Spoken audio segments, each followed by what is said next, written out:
Sandra, ¿cómo estás? Desde Venezuela. Hola, Ricardo Rovner, bueno, ¿cómo están todos? hola. ¿Qué tal, Guillermo? Bueno, ahí están ingresando.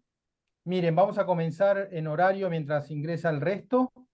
Bueno, como siempre, aquí estamos muy bienvenidos al programa de Estudios Americanos, Entendiendo al Gobierno y la Política en los Estados Unidos de América, cuyo director académico es el congresista Brian Byrd. Esta es la clase número 8. Va a tratar específicamente sobre las Fuerzas Armadas.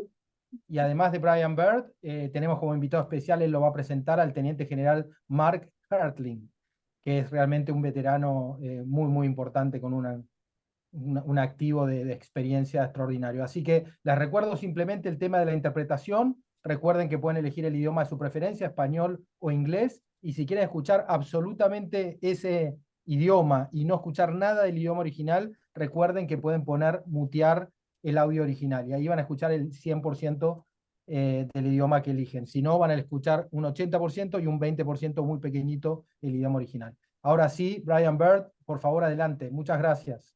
Gracias, Juan, y gracias a todos por estar con nosotros. Oh, wait, I'm speaking Spanish.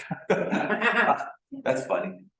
So I'll speak, of course, in English, as Juan said. Our wonderful interpreter, Sol, will translate for me. And I'm delighted to be with you today. It's a topic of great importance, about which I'm very passionate, and that has a great deal of importance. I'm going to start the PowerPoint with just a few observations.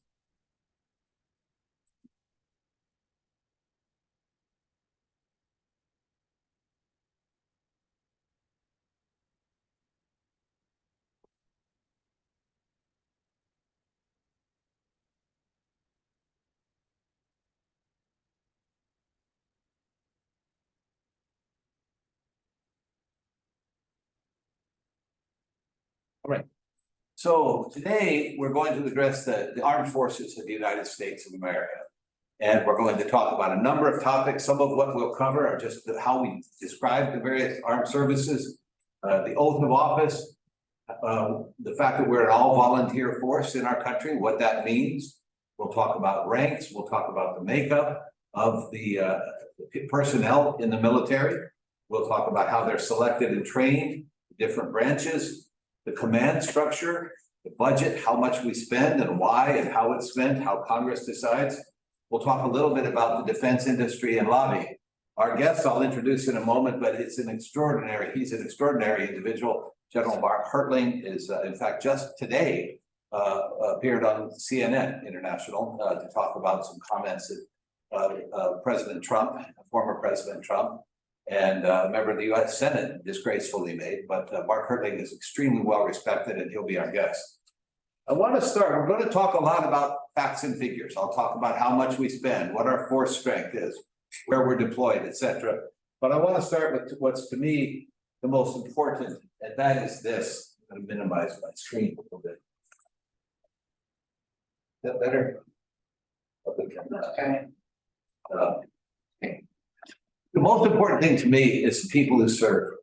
And I would say, in my experience, that some of the finest people I have ever met in my entire life are the men and women who serve in our military. They are courageous, they are skilled, they are principled, they're thoughtful, they have integrity. There are exceptions, of course, as in any organization, but overall, people in our armed services are people of immense quality, immense qualifications, and we're lucky to have them.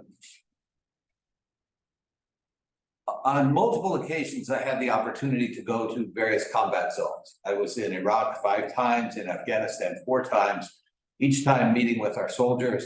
These are just some pictures. And we would actually go in the field. We would go pretty far in the field in the forward operating bases and meet with the soldiers on the ground, generals, the people who were facing danger and in harm's way every day in both of those conflicts. And it was very important for me to do so. These are just different pictures of me meeting folks, both the air crews and the ground folks in some of the stations where they were. This is my favorite of the entire slideshow, other than Mark Hertling's presentation. It looks just like a picture, but what you see there is the gentleman to to your image on this side, on the left, as you look at the image. That's a gentleman named Nick Pallarino. Nick Pallarino served 2 tours in the Vietnam War as a helicopter pilot, a combat helicopter pilot. And if you know the kind of difficult circumstances that our chopper pilots, we call them choppers in English, it's sort of slang. Well, Nick served 2 tours. He was, as they would say, he was shot up multiple times. He came in oftentimes and counted the bullets on his chopper, then got in another chopper back out to get more people to come in. The guy beside Nick Pallarino is Nick Pallarino Jr., Nick's son. This picture was taken at Saddam Hussein's palace, former palace, in Iraq, where Nick's son was serving in the United States military in Iraq in the middle of combat. He became a major ultimately, I think possibly a colonel when he finally left. And is a fine young man. And by the way, Nick's father had served as well. So many in our military service are carrying on the tradition of service from their fathers, their grandfathers, their mothers increasingly now. And they're just extraordinary people. The gentleman next to Nick Jr. is a fellow member of Congress, a gentleman named Christopher Shays, a Republican from Connecticut. Chris and I were very close friends, and we went together, the 2 of us, oftentimes into these combat zones. The great thing about Nick Pallarino, not only had he served 2 tours in combat, he's a PhD in international political studies, and he knew how to get us into places we needed to be. So when we were in Iraq, we would meet with the entire, not the entire leadership, but we would meet with many of the leaders of the various factions and hear from them. We would meet with General Petraeus, with our ambassador, Ryan Crocker, who is extraordinary, fluent in Farsi, fluent in Arabic, was in Lebanon when our embassy was bombed. He and his wife dedicated themselves to the foreign services. And we would meet with these people and really try to understand what was happening. But these are the characteristics. It is not an exaggeration to say that I would, in an instant, take a bullet for Nick Pallarino, and he would do the same for me. We went into areas that were quite dangerous, and we always had each other's backs, as we say, and he's a fine person, and his son, Nick, is every bit as fine. Our guest today, I don't know, is Mark here yet? He may have already logged in. Oh, there he is, Mark. It's nice to meet you virtually. It's good to meet you and to be with all of you too. I hope I'm coming through okay. You are, and I'm going to do a very brief introduction, and then let you. The floor will be yours, Mark. It's nice to see you. I wish we could get you here in person, but maybe sometime we'll do it. Let me give a quick background.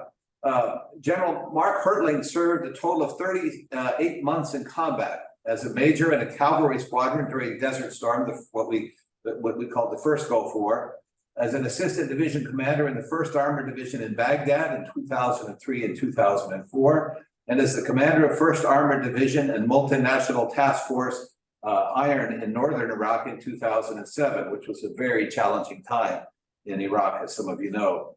As a commanding general of U.S. Army Europe, he led over 60,000 soldiers and partnered with the armies of 51 nations. After retiring, he became a senior vice president for a major healthcare organization in Orlando, and he was an adjunct scholar at West Point, our nation's military academy for the Army. West Point's Modern War Institute from 2014 to 2020.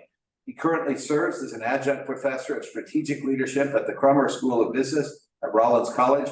And since 2013, he's been a military and national security analyst for CNN and CNN International. He graduated from the U.S. military at West Point with a Bachelor of Science.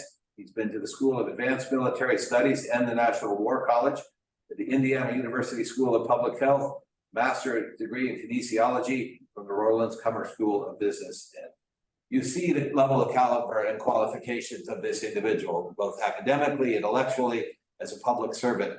And I see Mark very often on CNN.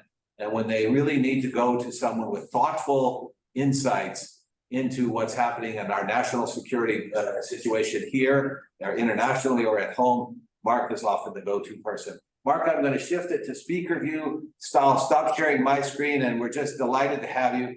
Mark's got a presentation he will do, and then take questions. Mark, before we start, did you go to the interpretation button at the bottom of the Zoom and and adjust that so it says English. I have it into English now, We're great. and you want me to put it into Spanish or no? Well, English is best. Yeah, Yes. super. Hang on a Okay, second. great, super. Let me stop the screen Sounds share. terrific. All right. Well, thank you all for having me, and it is a great honor to be with the members of the Argentinian military, the Argentinian government, and the private sector from Argentina. I thought that what I might do this afternoon, is to present part of a presentation I gave just 2 weeks ago at our National War College in Washington, D.C. I think you might find it interesting. The National War College is a school, a one-year school for mid to upper level members of the military and the departments of our U.S. government. And it's usually broken down. There's approximately 300 students in the course, of which 1/4 are Army colonels, 1/4 are Navy captains and lieutenant commanders, 1/4 are the Air and Space Force services, also of lieutenant colonels and colonels, and about 1/4 from organizations like our State Department, FBI, our Central Intelligence Agency, and several other cabinet positions. But we also have close to 150 foreign students. And there actually is an Argentinian officer in the course now, one of the foreign students from our allies and partners. And I thought that what they had asked me to do— Recording in progress. What they had asked me to do was begin their first course of the year on the study of strategy. And in that study of strategy, one of the things they talk about are the instruments of national power. And of course, as you all know, those 4 instruments we classify as DIME, standing for diplomacy, information, military, and the economy. And because the majority of that course were military officers, they asked me to be the very first speaker on the military instrument of U.S. national power. So what I'd like to do is pull up this screen. Hopefully this will work. Let's see what happens. And I hope you're seeing the screen now, are you? Looks good, Mark. Okay, super. One of the other things, though, that I think I probably ought to do is share with you, I was giving such a great introduction in terms of all the accomplishments that I've had in my military and private sector career over the last 50 years. But I am very proud of that, and I'm sure my mother would be proud too if she had heard the introduction. But one of the things I'd like to say to all of you is I came from a very poor family in a small farm community in Missouri, which is in the middle of our country, as many of you know. My father was not a rich man. He was a salesman, a grocery salesman. And by happenstance, because I couldn't afford to go to college, I had a guidance counselor in our secondary school who approached me and suggested I go to the U.S. Military Academy. Now, many of you may know that if you go to our military academy at West Point, it's a 4-year university style of education. But when you graduate, you become an officer in the United States Army for a 5-year commitment. You can certainly stay longer, as I did, but truthfully, the majority of the class that goes to the academy resigns their commission and gets out and serves in the private sector after their 5-year commitment is up. But what I found was being in the military was just, first of all, a terrific career. I got to meet not only wonderful soldiers and officers and the kinds of people that I enjoyed serving with, but also, especially in the latter part of my career, I was able to engage with the militaries of several countries, especially those in Europe, because my last job was commanding U.S. Army in Europe, where we partnered and had allies from 51 different countries. And I was able to work not only with the militaries of countries like Romania and Bulgaria and Croatia and many of the other European states, but I was also able to meet and engage with the members of their government, as well as the US government that were serving at our various embassies.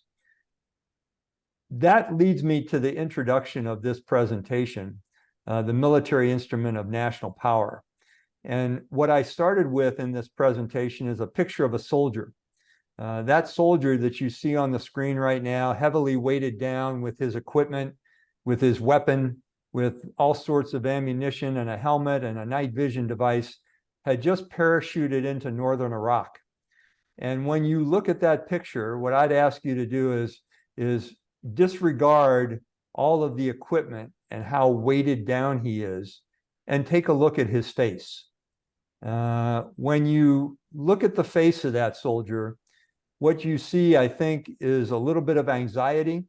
He had just entered into his first time in combat. This was a sergeant. His name was Sergeant Gallagher. I'm sure he was thinking about things like, would I lead my soldiers the right way?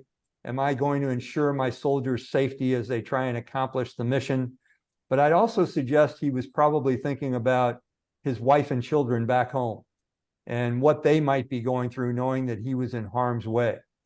So when we first talk about the military instrument of national power, of any nation's power, in this case, it's the United States, what I'd suggest is it's all born on the back of those who defend our countries, who defend our way of life and our national values.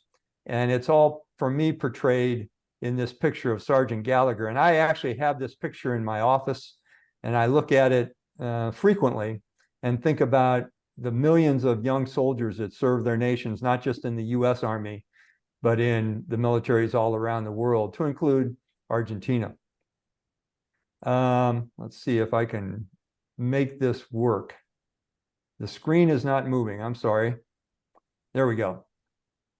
The other part of national power, and before Brian asked me to be a part of this presentation, I asked the question of him, knowing that I'd be speaking to our friends from Argentina, is, what do you swear an oath to defend? Because as I used to travel around Europe, I would ask soldiers from other countries, whether they be Ukraine or Latvia, Lithuania, what do you take an oath to defend? And the answer that I'd usually get was, well, I defend the motherland or the fatherland, or I defend the president or the king or the queen. And I always would compare it to what we do in the United States. And I found it very interesting that you defend, the soldiers of the Argentinian force defend the same things the United States does. And that's, you defend the Constitution. And I know you have a day every year where the soldiers and military members of the Argentinian force get together and re-swear that allegiance to defend your Constitution. And to me, that tells me that your priority, just like ours in the United States, is to defend ideas and ideologies and culture and all the things that make your nation great. But I wanted to start this presentation with the men and women at the War College with a reminder that we swear not to obey the orders of some president or some king specifically, but our first line says that we solemnly swear to defend the Constitution of the United States. And that's the true basis of military power. Now, in the United States, what we do with every new presidential administration, they issue a national strategic strategy. And from that national strategy, we garner our national military strategy. What do the now 6 branches of the military do? The Army, Navy, Marine Corps, Air Force, Space Force, and in some cases our Coast Guard. What are they asked to do? And in this document, which is publicly available online, it talks about how our national security strategy comes together. Now, this Friday, General Milley, who's the chairman of our joint staff, retires. But back on May the 8th, he did a prelude to this document, and he said this in that prelude, that the joint force, Army, Navy, Air Force, Marines, Space, and Coast Guard, will defend, defer, modernize, and prevail if deterrence fails, the nation, defending the nation. Inside that document, there's more details on what that integrated deterrence means. It talks about being a strategic approach. And whereas the first picture I showed you on this presentation was of a young soldier getting ready to go into battle, if you were to read this document, you would find that there is much more to being a member of the military and defending that Constitution than just fighting our nation's war. And those are the things I'm going to talk about in the next few minutes, and then we'll have some questions. The key words, as I said, defend, deter, modernize, and prevail. You know, at our war college, they tell us words are important, so we must be precise. And in those 4 words, I will tell you, it precisely defines what we do as a military. But along with that, there are some implied tasks in the documents itself. The first implied task is to synchronize operations across all domains and theaters. So in other words, as the United States is tasked with global engagement and global sharing of values, we have to share those domains of air, land, sea, and space, as well as the connective tissue that goes between the different theaters of operations, whether it's Europe, Indo-Pacific, South America, cyber, or some of the others. The second thing is that we must be prepared for the full spectrum of conflict. That's everything from domestic terrorism all the way up to full-scale nuclear war. The members of our military must be prepared on a daily basis and be adaptable to address any kind of conflict across the full spectrum. The third thing, which I think is interesting, and I think this will probably generate some questions in this seminar, and that's that we are also tasked with coordinating with other instruments of national power. So the military can't do all this alone. And unfortunately, what I would say to all of you is, over the last 10 to 20 years of United States history, the military has been almost the primary focus of attention in terms of national power. And many of our governmental leaders depend more on the military than they do on diplomacy or information or the power of the economy. But what this statement in our national security strategy says is we must coordinate between all 4 of those instruments of national power. And then finally, the last thing they say is, this may seem a little strange to you, that as a former soldier wearing the uniform, it was my task to work with the members of the interagency, with the State Department, with the Department of Commerce, with the Central Intelligence Agency, with the Department of Transportation, with Homeland Security. So again, it really is implied and strategically stated that we must learn, especially at the strategic level, to work with other instruments of national power, as well as our agencies and even the private sector. And then finally, the last thing, which I think will be important to you, is we are tasked to ensure that we engage with our allies and partners in terms of defending all of those things together with nations and militaries around the world. And truthfully, over my last 10 years of service, while I was a general officer in the Army, this took on a critical importance to me, because while I was commanding in Europe, I was engaging with the 51 nations that were my partners on the European footprint, as well as actually engaging with 54 nations on the African continent. When I was in combat in Iraq, We were engaging with many Middle Eastern countries on the battlefield, but also some of the foreign partners and allies that were contributing to the fight in both Afghanistan and Iraq.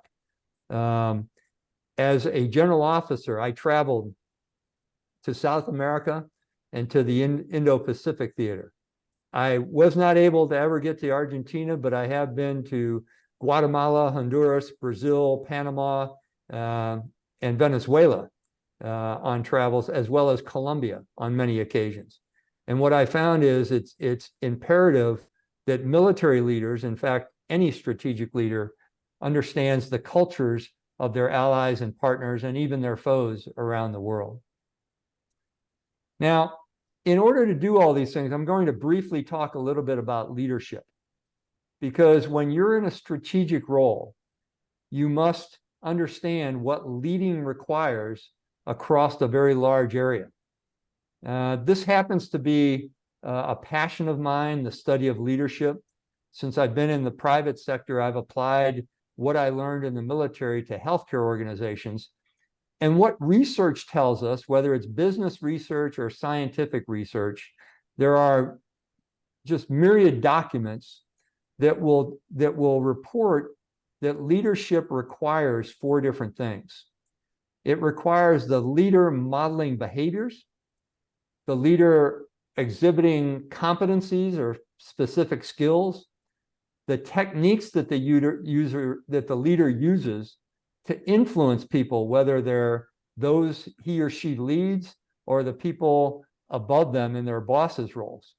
And then the last thing is the leader's understanding of the context in the environment. So as a young tank platoon leader with 4 tanks and 16 soldiers, I had what I thought at the time as a second lieutenant, an overwhelming responsibility to train those individuals to do the job of a tank platoon if our nation ever went to war. Fast forward 35 years, and I'm now the commanding general of U.S. Army in Europe, where we had 90,000 soldiers and all different sorts of individuals in different occupational specialties as soldiers, sailors, airmen, and Marines.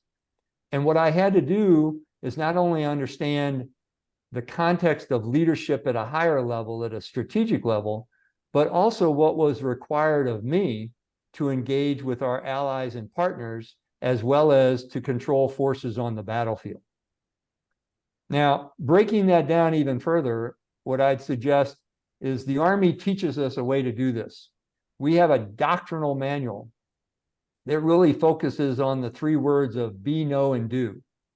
And if you fill that out a little bit, the be and the know part has to do with the attributes at the strategic level.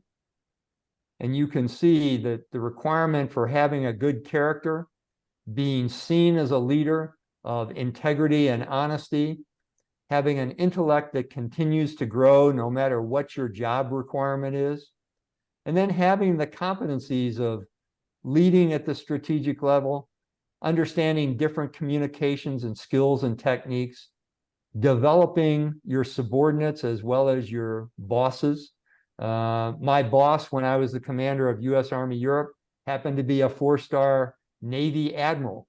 So there was a cultural context between me being an Army guy and him being a ship driver for his entire year, that we even had to work out some things of understanding each other and what was important to both of us. So we developed each other. I still consider him a mentor and a very good boss, and I hope he considers me the same way. In fact, you'll find this interesting. The other day on Twitter, this boss's name was Admiral Stavridis, and he is very popular. He was the NATO commander, and I was the commander of the Army forces in Europe. And one day I commented on the Russian submarine that had been hit by a missile in dry dock in the port in Sevastopol. And I said to him on Twitter, "Hey boss, I hope I got this assessment right, but it doesn't look like this boat's going to be on the water anytime soon." Well, he laughed about that, and a few days later, he had a photo of a tank, a Russian tank that had been destroyed. And he came back to me and asked me my opinion on whether or not that Russian tank would ever see use on the battlefield again. So those kinds of engagements, as silly as it seems, shows a camaraderie and an understanding of each other's services. And then finally, achieving at the strategic level is important. The third area of leadership is what's called the influence model. As organizational leaders, you have organizational objectives. Your government or your military will give you certain tasks to perform. And immediately as leaders, we start thinking about how do we influence others to do those things in a variety of ways, whether we just give orders or we have to meet with the individuals. But one of the things we sometimes don't look into is the understanding of how others who are part of the organization or part of our government view the military objectives. So at the strategic level, you have to understand that you can't just talk from the perspective of an Army guy like I would have liked to have done. You have to talk from the perspective of a whole of government approach so people understand what you need to accomplish and why and how they can contribute to that. And then the final piece is the strategic concept or context, I'm sorry. You always have the military leader, but you also have to be concerned not only with developing your own style, but as you certainly grow into the strategic level, your job is also to provide stewardship to the profession and modeling behaviors for your citizens and shaping the perception of the government that you are working for with other nations. So that strategic context of the fourth element of leadership, it takes it from a very simple approach to a very complex method. And it's very difficult for senior strategic leaders to get all of this right. All right, so I will now stop on that piece and just share with you, if you don't mind, a little bit about me that Brian didn't talk about. The first 20 years of my service or so was all at the tactical level. It was leading tanks, it was commanding companies, commanding squadrons, commanding a brigade, being a center commander at one of our national training centers. And all I had to worry about for those first 25 years or so were the soldiers under my charge. But then in 2001, right before 9/11 occurred, I was chosen to be promoted to brigadier general. And the next 10 years of my life looked something like this.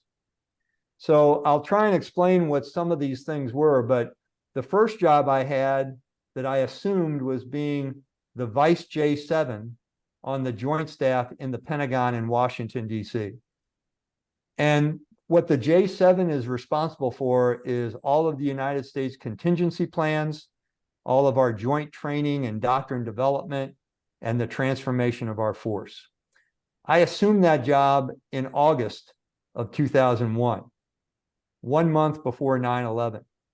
So a job that was somewhat pro forma and systemic and process driven suddenly turned into something much more important in terms of contingency plans when our nation went to war. After serving in that job for 2 years in Washington, I was assigned as an assistant division commander of the 1st Armored Division in Baghdad. I worked for my best friend, who later became the chairman of our Joint Chiefs, a guy by the name of Marty Dempsey. And for a 15-month period of time, we were struggling in very difficult combat. I came back from that job, redeployed out of theater, and went to Europe and designed, because my boss assigned me the task, a multinational training center, which meant what had been in the past a U.S. Army training center, because of our increasing development and engagement with allies and partners, turned into a multinational training center. And just as a tip, that new multinational training center is where recently the Ukrainian armed forces have been training before they've gone back into their home country to continue to fight with new weapons. I then became the chief of operations of the U.S. Army Europe. And in that job, while I was serving in that job after 2 years, my boss came to me and said, "Good news. and bad news. The good news is you've been chosen to be a commander of an armored division. The bad news is that you have to deploy that division within 45 days to go back to Iraq and fight Al-Qaeda and the ISIS terrorist. I did that for 15 months in a very interesting task force. It was called Task Force Iron, that had about 30,000 US soldiers. It had about 60,000 Iraqi soldiers. It had a battalion of Ukrainians, a battalion of Georgian soldiers, and a battalion of Italian soldiers under my command, as well as various elements of the State Department as part of provincial reconstruction teams in the 7 provinces I was commanding. Came back from that and went back to the United States for the first time in 10 years and became the chief of basic training. So on a yearly basis, we were taking in 160,000 new soldiers, 40,000 new officers, and training them for their first assignment in our training bases at 27 different locations throughout the United States, where I had to deal with not only military forces, but also congressional delegations of our government, the State Department, 4-star commanders who were telling me what they wanted from their soldiers when they appeared in their organizations, and several other people. And then finally, my last job was the commanding general of a major army command, and that was the forces in Europe. So you can see that my time in the tactical world, other than going to the National War College, which prepares you to work with other services, other organizations, and other governments, I was almost exclusively focused just on the US Army. But in the latter part of my career as a strategic leader, which all of you are, you then begin to understand how you have to expand your understanding of other elements of your government. Now, if you don't mind, I'd like to show just a couple pictures and then I'll end that to prove my points on those 5 areas that the national strategy says. This was a slide from a slide deck that I showed the Congress of the United States because they wanted me to testify after I returned from Iraq in 2009. And if you're the military in the audience will know that all of those symbols at the top are patches of different organizations. So what I told the Congress was the 1st Armored Division, the division that I was commanding, did not go to Iraq with any of our own forces. We just went with a 400-soldier headquarters, and we became what was known as the first, I'll use this term, plug-and-play division. In other words, we were getting forces from all over the continental US, US forces in Korea, US forces in Hawaii, and some forces out of Germany to fill in our division. So when I did that, I didn't know the commanders, the soldiers, or their organizations as they came and became a part of my division. So I had to tell the Congress of the United States how that had worked, the challenges we had had, and the difficulties we had had. The second part of that slide, and I don't expect you to understand all of the details of this, but this was what we call our effects slide. And if you look over on the left, you'll see those 4 boxes that say secure the environment, capable ISF, which was Iraqi security forces, and economic stability, and a functioning provincial government. Those were the 4 tasks I had from my boss, General Petraeus, when I went into northern Iraq. It wasn't just to conduct combat operations. It was to help improve the Iraqi security forces, the 5 Iraqi divisions that were under my command, but also help the Iraqi government improve both their economic stability and their provincial governments. Now, I had help doing that. The State Department had assigned me something called provincial reconstruction teams. We had 7 of them in our area, and they were the ones that were responsible exclusively for dealing with the Iraqi government, but they were under my functional control. Now, truthfully, maybe Brian can comment on this later. As an Army general, I had never commanded anyone from the State Department before. And that is a completely different culture. They're very unique in terms of how they do diplomacy, but they helped me get through the economics and the government piece in terms of my time in Iraq. I won't go into what the other parts of the chart was, but all of the things in the middle of the chart are linked documents that told about different operations we conducted that I don't want to show today. This was my organization in U.S. Army Europe. That's what was inside the organization. Those were my subordinate units, the 90,000 soldiers, some sailors, a few Air Force, no Marines that were part of my force. It was a very large and unwieldy organization, but I had some terrific commanders. But the point I want to make is this is inside the organization. This is what we as soldiers get trained to do. What I had also was what was going on outside the organization. And as I told you, my boss was Admiral Stavridis, a naval admiral who was the commander of European Command and NATO. But not only that, I had all these other bosses. And whereas none of them were directly giving me orders, they were influencers, they were authorities like the Secretary of Defense, they were my military chief of staff back in Washington, D.C. They were the ambassadors of several countries where our forces were. There were the governments and the militaries of 51 other countries who were always coordinating with me and asking me for either help or assistance.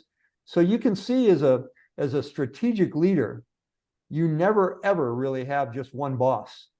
You have to understand the implications and the technical difficulties of having many, many bosses, people who need your support and who certainly you want to provide support to when you're conducting operations. Now, let's go back to that national security strategy I was talking about very quickly. Remember, the first bullet was synchronize operations across domains and theaters. These were two pictures that we're taking on the same day during an operation I was conducting in northern Iraq. You can see the picture on the left was the night before an operation. I was talking to a bunch of soldiers who were about to go on out on a major operation with their Iraqi counterparts. You can see the picture on the right. I was actually with an Iraqi battalion with their advisors and seeing how they were conducting operations. After an entire 24-hour period of no sleep, of working with different organizations within my 150,000 soldier task force, I got on a helicopter and I was flying back to Tikrit when I got a call from our national security counselor in Washington, D.C. over my radio. And my aide took this picture of me taking that call. And what he said to me, because we had a battalion of soldiers from the country of Georgia as part of our task force, they were in the fight that day. And at the same time, back in Tbilisi, Georgia, the Russians had just invaded South Ossetia and Abkhazia. So I was getting a call directly from the White House showing a different boss, the national security advisor, saying I had to rapidly redeploy that Georgian battalion out of combat in Iraq and send them back to Georgia to defend their country. About an hour after this picture was taken, I got another call, and it was from the chief of staff of President Erdogan in Turkey. Because in my northern boundary of my area of operations, the Kurdish force of the PKK was operating to try and regain territory inside of Turkey, but they were operating out of the territory in Iraq that I controlled. So the chief of staff of the Turkish government wanted me to somehow get these Kurdish terrorists to stop their activity. So in one day, you can imagine what it was like to be a commander, synchronizing the operations of units in combat, getting units out of combat, and dealing with a government leader who wanted me to stop war in his country, it was a pretty challenging day for me. But that's what synchronizing operations across domains and theaters means when you put it into pragmatics. Oops. Full spectrum of combat. Everything from domestic violence in the United States to dealing with full-scale nuclear war. A picture on the left was a picture of me in combat in Iraq, surrounded on one side by Iraqi soldiers and on the other side by local Iraqi civilians who were very upset with some of the things the Al-Qaeda terrorists were doing, but also the way the Iraqi soldiers weren't reacting. And I was the intermediary between the two. A few months later, I went back to Europe, and my first task was to meet with the chief of the Russian Defense Forces. This was in 2010, and that's right there, me talking to General Strykov, who is the chief of the Russian ground forces, after he had paid a 10-day visit. And if you can see the funny look on my face, it's because he had just asked me the question after seeing our soldiers perform in various units in Europe. He asked me what advice I could give him to make his army better. And I'm not about to give that kind of advice to a foe or a competitor, but you can understand the full spectrum of conflict involved in that situation. Coordinating with other instruments of national power. This is a picture of me at a conference in Iraq. The white-haired gentleman on the far left, as I'm sure Brian will tell you, is Ambassador Crocker from the United States. The individual in the middle is a man named Barham Saleh, who was the deputy prime minister at the time of Iraq. He has since become the president of Iraq during a period of about 6 years, and recently he retired and is now running a university in the Kurdish region. But the reason I was sitting at that table is because I had just given a briefing to Ambassador Crocker on some of our military operations that we were doing. And what he suggested is that I come to meet Barham Saleh at the time, who was considered to be a heavy influencer in the Iraqi government, and give him a briefing on that same plan, which I did that day. And what part of the plan was to try and get the Iraqi ministries up to my headquarters in Tikrit in order to coordinate with all of the various government officials of the northern provinces in Iraq. So after I gave Barham Saleh that plan and told him what we were trying to do, he asked me, how could I help? And I said to him, well, Mr. Deputy Prime Minister, you can help by helping me get your ministers up north, because they just want to stay in the capital of Baghdad, and I need them on the ground to work with the local governments. He said, I will do that for you. And this is a picture of him landing with all of his ministers at an airfield in Tikrit. What was fascinating about this picture, right before we were shaking hands, he got off of an airplane, and instead of coming directly to me, I was waiting to salute him and greet him to Tikrit. He stopped and knelt down on the airfield, on the tarmac, and kissed the ground. And I asked him why he did that, and he said that he was a Kurdish citizen, and he never thought that he would enter the city where Saddam Hussein had been born. So he wanted to kiss the ground that he was all part of Iraq at the time. After that session with all of his ministers and all of the governors of the 7 different provinces in northern Iraq, we agreed to have a meeting with everyone to try and solve their problems. And we met with several more of their underlings in this meeting. And then in January of 2008, we had a meeting with over 400 people in the Kurdish province of Erbil. And you can see the Kurdish president there, Nursultan Barzani, as well as the new deputy prime minister of Iraq. And I was off to the side again with Ryan Crocker.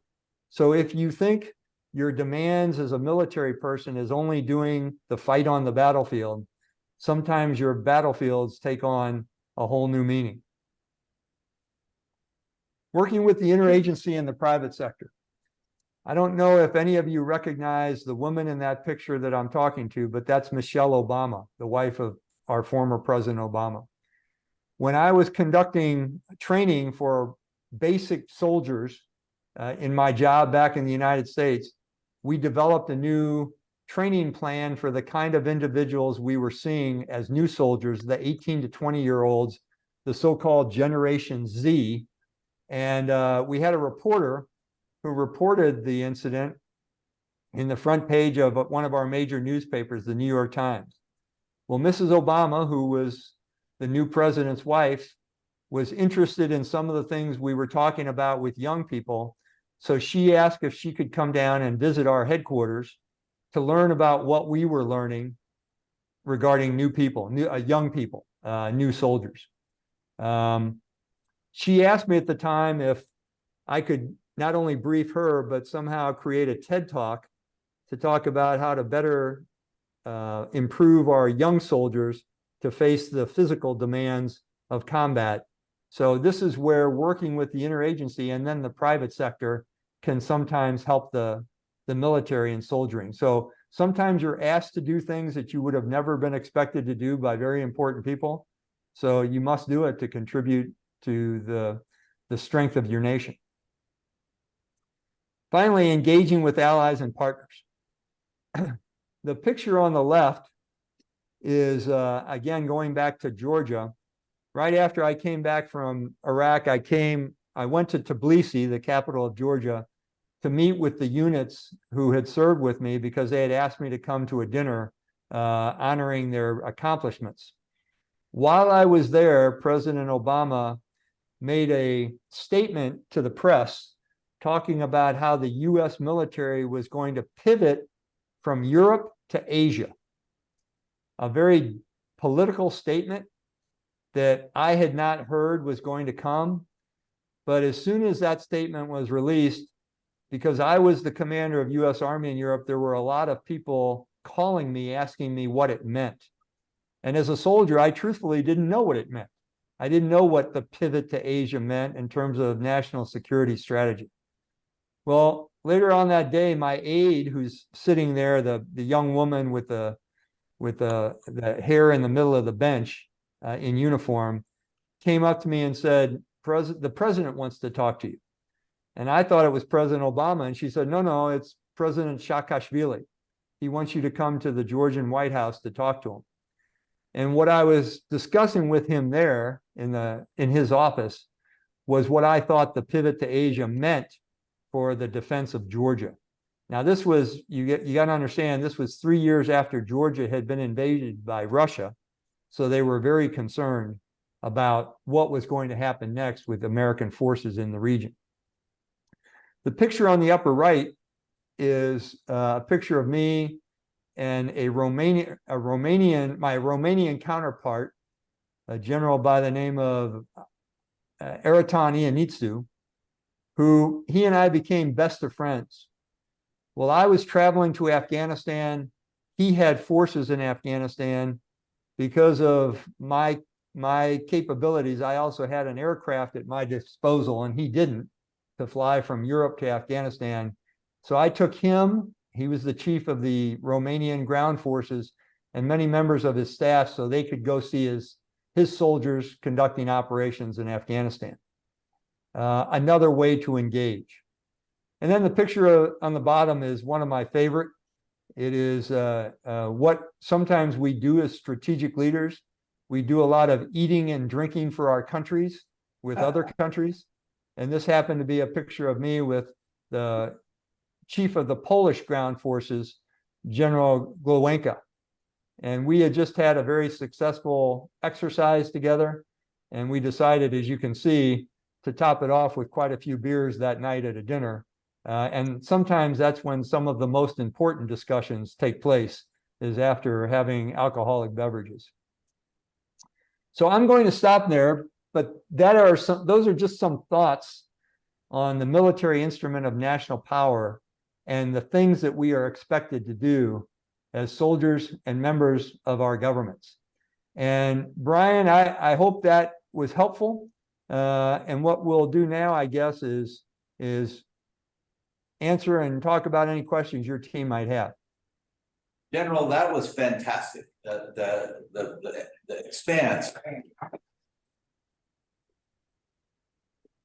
The diversity of the skills that you have to develop and acquire and adapt depending on the circumstances, and the complexity of everything from how one engages in combat with tanks and armored vehicles to how one negotiates with a delicate multinational situation is really quite overwhelming. And it's a credit to you and to our other leaders that they manage it with so much grace and professionalism. We'll alternate some questions here. If anyone here has a question, we'll ask it. It'll be in Spanish, Mark, and you'll be able to hear the translation. And then Juan de Dios Sintanegui, who, if he's there, will call on people from online. Any questions from this group? Fernando? No. No, no. In the back?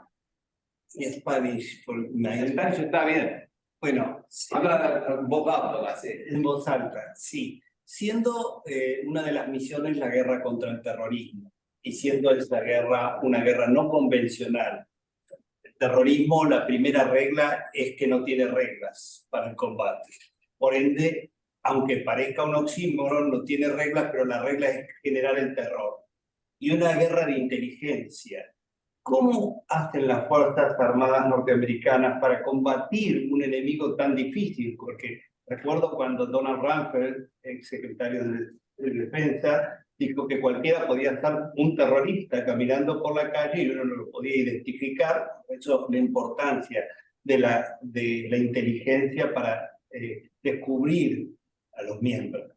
Ahora, este combate es muy difícil porque es una guerra irregular. Como abogado, digo ahora, ¿cómo se siente un militar norteamericano cuando cumple una misión en ese combate irregular, donde tiene que respetar muchas reglas, reglas del derecho internacional y reglas de las propias Fuerzas Armadas norteamericanas y la relación con el gobierno norteamericano, que es el pueblo norteamericano e incluye la justicia norteamericana, y teniendo antecedentes en la región de lucha contra el terrorismo, donde luego se sacaron a los jueces naturales, que son los militares, y se impone una justicia civil a un combate militar, ¿cómo se siente que uno no está siempre con la espada de Damocles de ser juzgado por hechos que ocurren en el combate militar, donde incluso el enemigo no tiene reglas,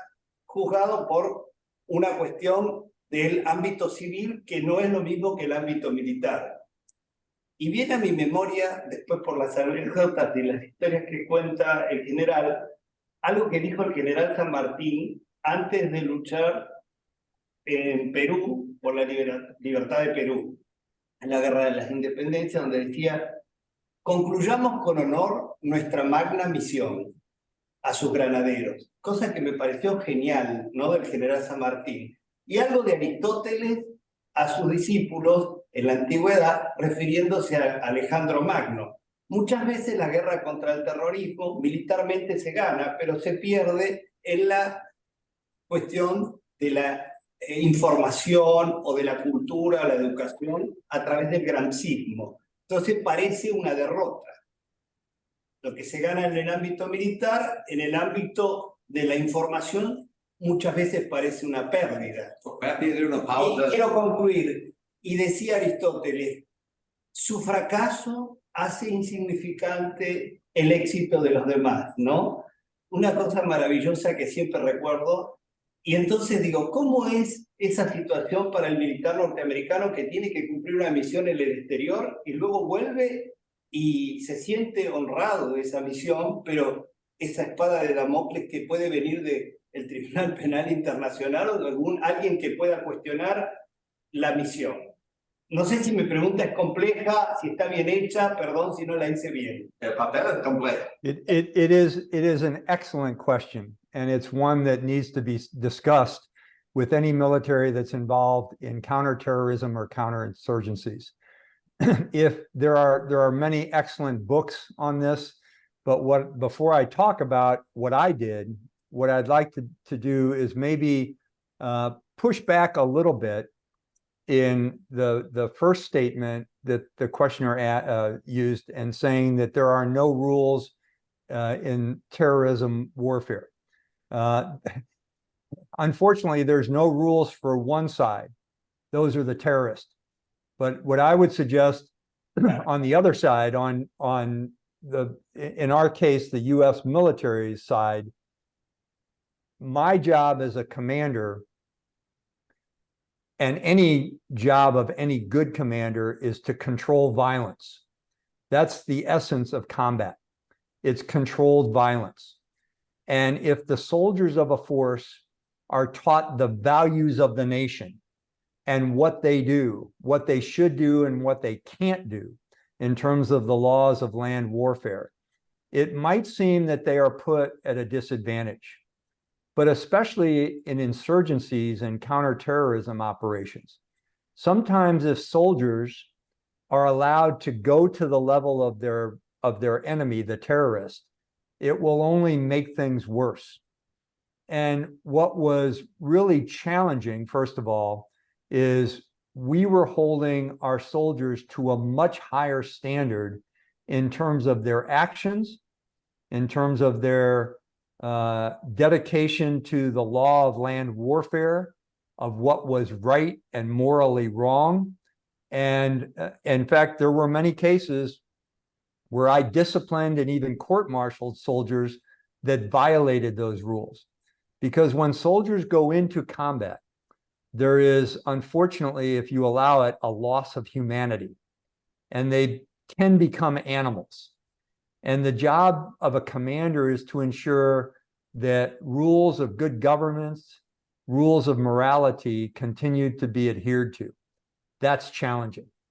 To get to your second point, though, of the difficulty of land warfare, this is another transition point that I probably should have talked about in the use of the national power of the military. And that is, there was also a transition point for me from being a tanker, someone who conducts conventional armaments against an army and other tanks and BMPs and personnel carriers and artillery pieces, to then take a force into a completely different environment. Not a conventional fight, but a counterinsurgency, counterterrorism fight, what is called a complex counterinsurgency, where there are both insurgents of different ilks, terrorists, criminals, and all sorts of things. That's challenging. But it requires intelligence-driven operations. And what I mean by that is, for the first time in my career, when I was fighting for the first time in Iraq, I realized how critically important the intelligence community was in giving me, as a commander, actionable information. And it couldn't be what we used to call in the intelligence community sole source intelligence. It couldn't just be one individual coming up and saying, hey, I know where a bunch of terrorists are, so we should strike that place with artillery, or we should send in an infantry platoon to kill all these people. Because in an environment where the culture is unique, that could be just someone who's a member of a tribe trying to get another tribe. So using intelligence and intelligence collection has to have many sources, signals intelligence, human intelligence, what we call MASINT, or aerial photograph mapping intelligence, to show patterns of life, things that people are doing, to really define the operation and prepare for and conduct the operation. But you quoted an Argentinian general who said, we must leave this fight with Peru with honor. I don't know the exact quote, perhaps you can repeat it. But I think that's the issue for all military commanders and any uniformed force that is fighting on behalf of the government, that they must always keep their honor, which seems like to all of you, I'm sure, and sometimes to my soldiers, it's a 19th century kind of concept. but the honor of the individual man or woman is of paramount importance when you're in combat. And that's what, when the combat is over, you must walk away from it by saying, I did the right things for the right reasons for my country, and I didn't perform any criminal actions. I hope that answers your question. I'll say, let me say one more thing. There were many times in combat operations where, as I was assessing the effectiveness of my force, I would say to myself, it seems like I'm taking 3 steps forward and 4 steps back every day. But there were some days where you took 3 steps forward and 2 steps back, or 3 steps forward and 1 step back. But there's always, especially in complex counterinsurgencies, challenges with dealing with terrorists and insurgents that aren't wearing the enemy's uniform. Mark, it's a wonderful answer, and I'm going to share. I remember it's a little bit different, but the illustration I think is powerful. Not only were you having to deal with terrorists who didn't play by rules, while your guys had to play by rules, you also had civilians with legitimate concerns and frustrations. And there was a very powerful moment at one point in the Iraq War. There were millions of such moments, but in this one particular, a community was enraged at something that had happened. And hundreds of Iraqis were approaching a fairly small US force. Our guys had powerful weapons, but this group of Iraqis, very angry, came out the streets towards our soldiers. The lieutenant, and you'll remember this episode, Mark, the lieutenant commanded his soldiers to set their weapons on the ground. Right. In other words, said, we are not going to slaughter these people to defend ourselves. We are going to show them we are not your enemies. It took immense courage, but it was that element of honor, Mark. I remember it vividly. Well, what I'd like to share is that one picture I showed, I hope you remember it, where I was in the middle of the crowd with the civilians and the Iraqi soldiers. If I were to go back to that picture, you'd see 2 or 3 US soldiers in the crowd, and that was my security detail. And what I said was, I'm putting down my weapons and going in there, and it freaked them out. They didn't want me doing that. I don't know if freaked out translates well into Spanish. I hope you can translate that. But they were furious that I was willing to walk in to this group of very upset soldiers and civilians without my weapon. And we were outnumbered by several hundreds to 1. But you just show, again, you're trying to build trust and confidence. That's one thing I'd like to talk about. General Petraeus, who I admire greatly, would always talk about winning hearts and minds. I disagree with that in a counterinsurgency.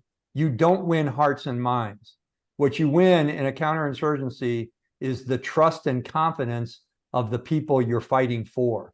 And I don't know if you also noticed, but in some of the pictures I showed, I had the American flag on one sleeve, and I had the newly formed Iraqi flag on the other sleeve.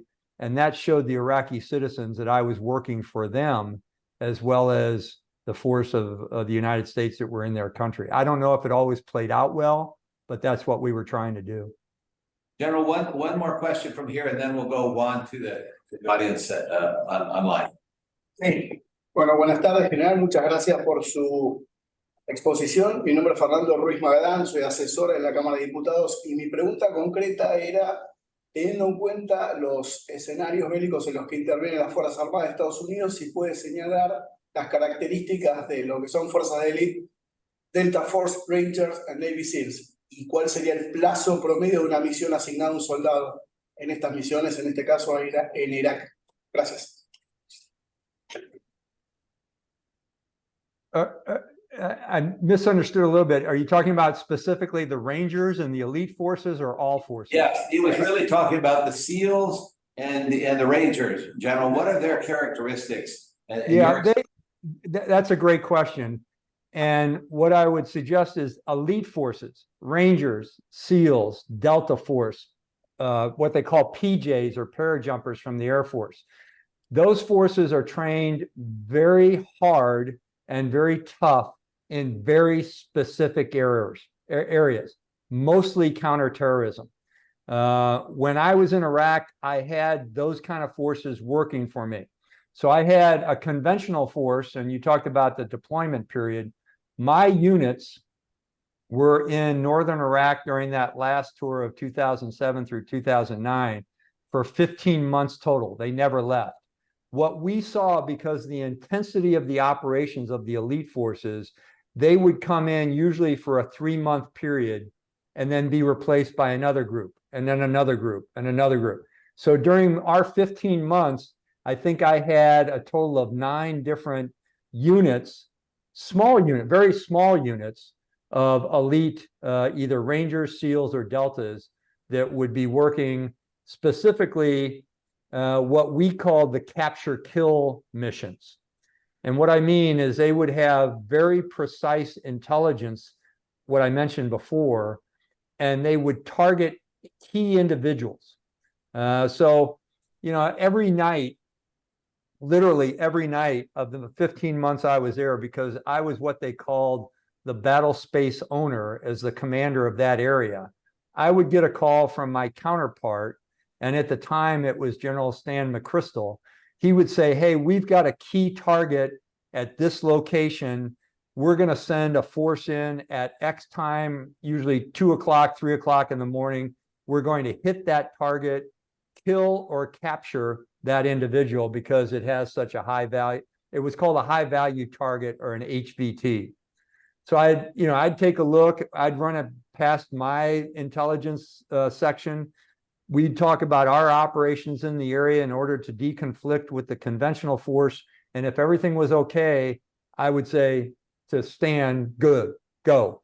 And it worked perfectly, because his actions on the high value targets were usually those who had a lot of intelligence about the actions of the entire enemy.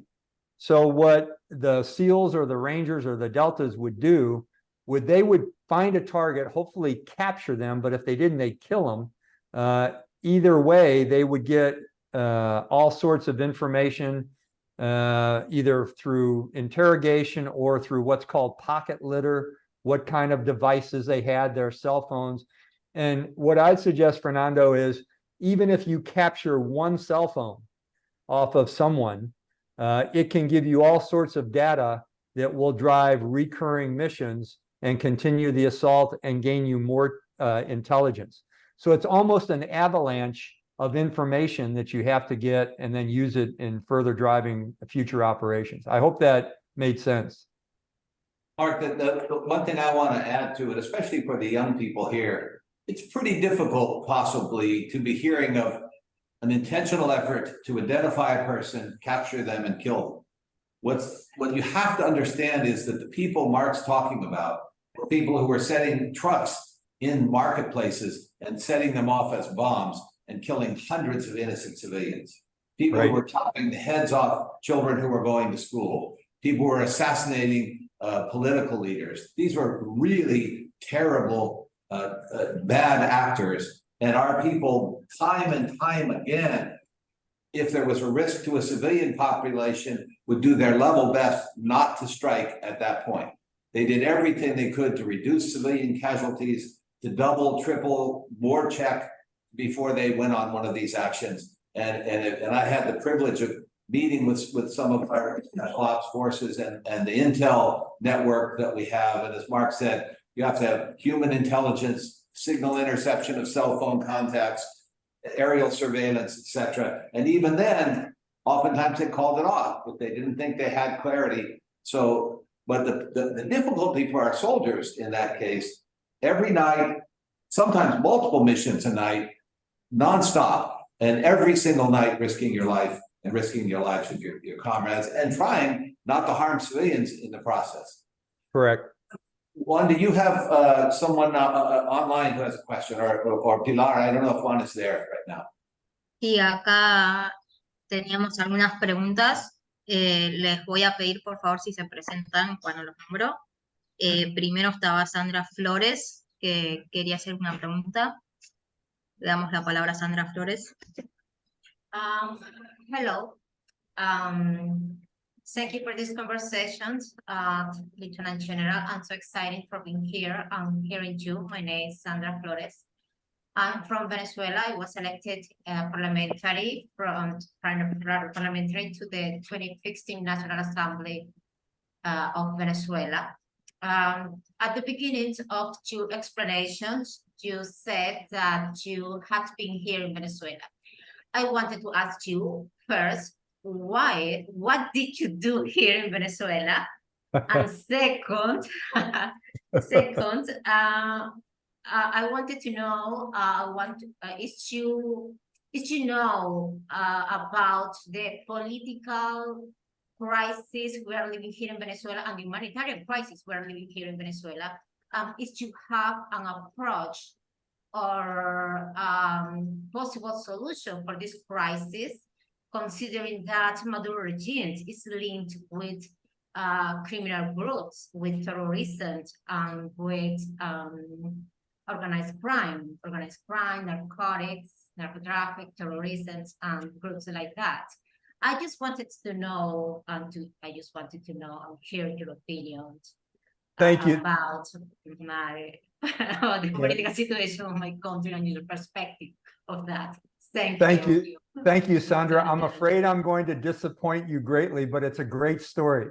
I actually traveled to your country in 1998 when I was a student in our war college, and it was part of a longer trip. We had 6 individuals as part of a military to military relationship exchange program, and we were going to the Americas, quote unquote. So we started in Canada, had a very good visit with the Canadian government and the Canadian military. We then went to Guatemala and met both the president and the chief of the defense forces, and they gave us an extremely good bottle of rum that is, I guess, that the president of Guatemala at the time used to own a distillery and did the wine. We then flew to Brazil and spent several days in Brasilia and Rio de Janeiro and Manaus, and then came back. Before we went back to the United States, we stopped in Venezuela. Now, here's where it becomes disappointing. We were supposed to meet with the chief of the general staff of the army and the president of Venezuela. When our aircraft landed at the airfield in Caracas, we were kept on the airplane for 14 hours. We weren't allowed to go into the terminal because President Castro was coming to visit. It was his birthday, and the president of Venezuela didn't want Castro to see us. So after 14 hours, we finally got clearance to leave. So we never got off the plane to visit Venezuela, but we actually were in the country. And from what it looked like from the airplanes, or the plane's windows, it looked like a very beautiful country, but we weren't able to visit it. So I'm very sorry for that. Juan, do you have another? Thank you for the question. And General, one of the things I most appreciate about this class is we have people like Sandra Flores from many other countries around Latin America and the Caribbean. So it's been a wonderful experience for me, and I'm learning a great deal myself. Maybe can you do 2 more questions, General? Sure. Before I let you go. You're so gracious with your time, and I know it's precious. Juan, Verónica Fiusa tenía algunas preguntas, si quiere hacerlas. Hello. As military lawyer, yes, I'm really. It's an honor to listen to you. Yes, and you can share us your personal experiences.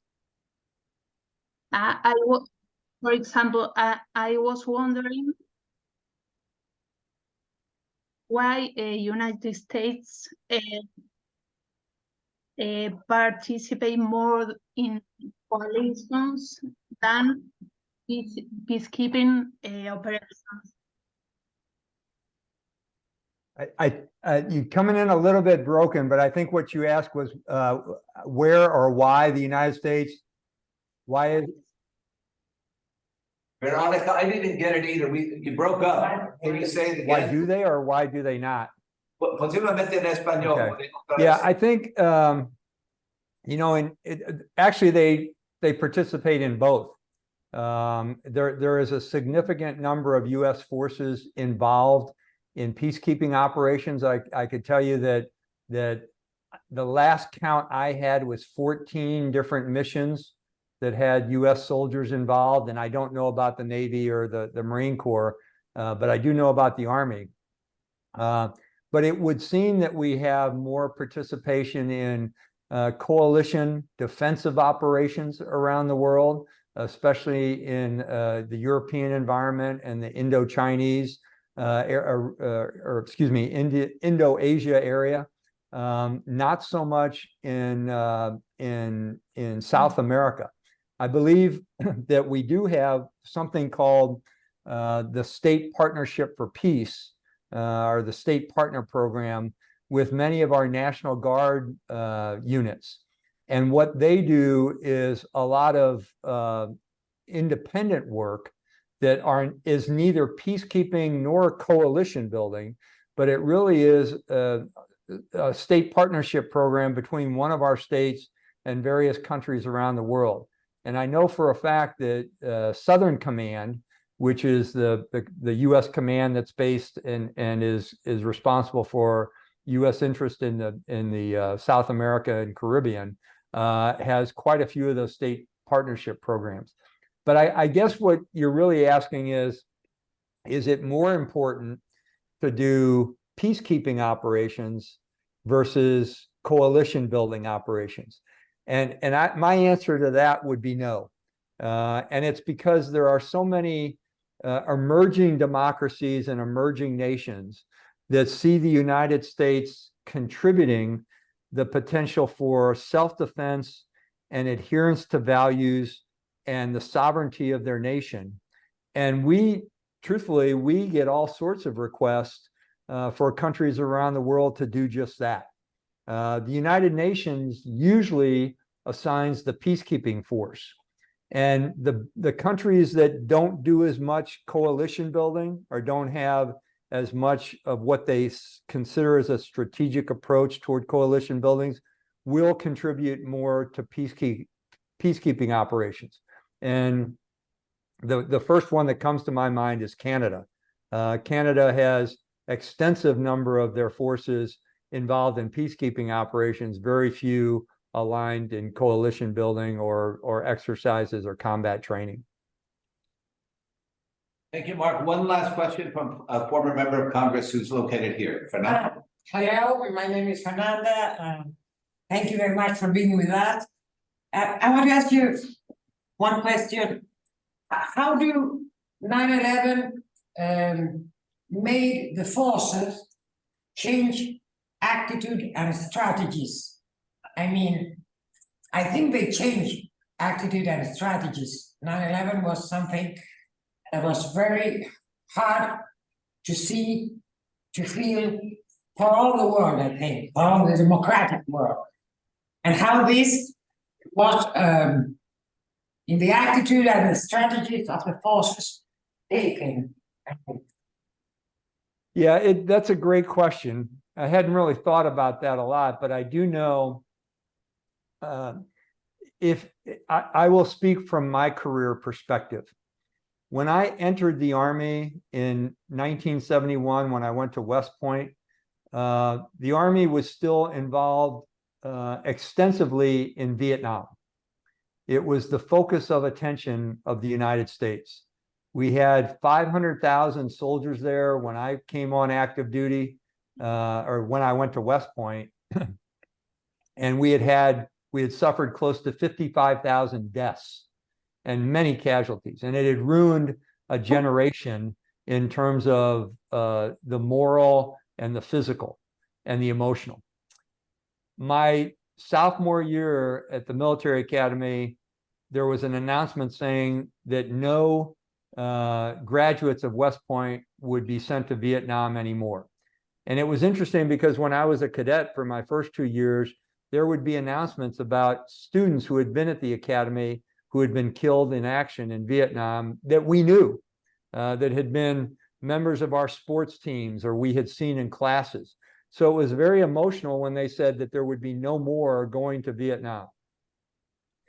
When I first entered active duty in 1975, the biggest threat to the United States centered around the Cold War and Russian and Chinese expansionism into states that wanted to maintain their sovereignty. For the next 15 years, from 1975 until 1990, I served mostly in Germany on the border between East and West. And I think, you know, it would be interesting because it seems to me there's a lot of younger generations that really don't understand how dynamic and how terrifying that border, which ran the entire continent of Europe, not just in Germany, but from Norway down to Greece, separated societies and along fault lines. In 1990, when the wall came down, I was in Germany, and I was actually at a patrol base on the border, and we watched East Germans come into West Germany and that country be reunited. And it was at that point that I thought to myself, boy, this is going to be great. I'm going to be the first generation of soldiers that never sees combat.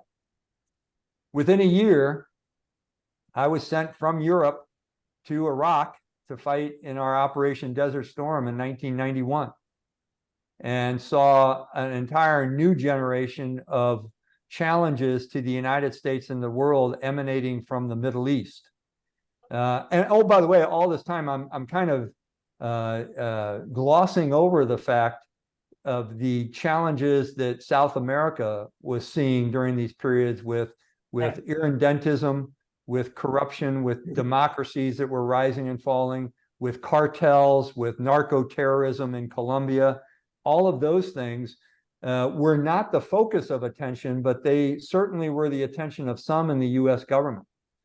So starting in 1990, our focus was first in the Middle East, then it shifted slightly to the Balkans, in Europe again, when there was the split of the Yugoslavian country. Then it went back to the Middle East because of 9/11. Now the question, and that's a very long answer, and I apologize, but the question is, how much of an emotional toll did 9/11 take on the United States? And I would say it was a great toll. It was significant. The focus was on defending our homeland. The focus was, how do we eliminate this fear that we feel from Islamist terrorists? How do we protect our nation? How do we protect other parts of the world from this kind of terrorism? And that lasted for 20 years. I mean, I told you about my 3 years in combat. I would also tell you that our son had 5 years in combat, or 5 tours in combat over 7 years. Our younger son, before he got out of the Army, and his wife served 3 more 12-month tours in combat. And my poor wife, who was at home, had a span of 4 months from the time frame of 2002 to the 2012, where one of us wasn't in a combat zone. So you can only see the effects that it would have on a society, or at least a small part of society, that is afraid of terrorism and has, you know, many of their sons and daughters fighting in foreign lands against terrorism. So yeah, it had a significant effect. And I think as we come out of that and see what's happening in Europe today with an expansionist Russia, in the Indo-Pacific theater with an expansionist Chinese against the Taiwanese, terrorist governments like Iran and North Korea that are threatening the world with nuclear weapons. Yeah, it certainly is a dynamic time, but it's hard to recover from the last 20 years so far. Thank you. General, you've been incredibly gracious with your time, and I want to thank you for your comments tonight, your insight, your wisdom, and thank you for serving, not only for serving our country, but your service to the people in the various places around the world that you've been. You exemplify the very best of what it means to be an American military personnel. Well, thank you, Brian. And what I'll say in return, unfortunately, I'm seeing most of you through a screen. I would much prefer being with you and shaking your hands and hearing more about your cultures, because that's one of the things I do. But I would like to thank all of you, because just like us, we're serving our country, you're all serving yours. And it's an important and a fulfilling sacrifice and service that you all are providing. So thank you, and best of luck to all of you. General, thank you so much.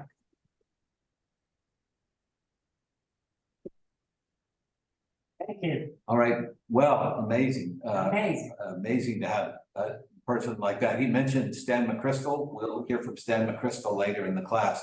So I'm going to try, it's very difficult to follow someone like that, but I want to share with you just some of the more structural facts about our military, etc. But he gave you such a sense.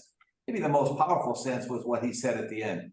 Here he's spent his whole life serving our country, his children, their spouses serving, more than a 10-year period in which only 4 months did that family not have someone in harm's way waiting for the possibility of a phone call, etc. So I'm going to share back to my slides and see what we can do.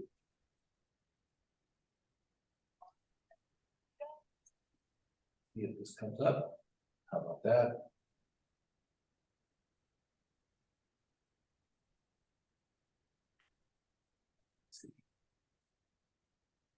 On one moment, we were doing so well. I'm going to stop the share and start it again.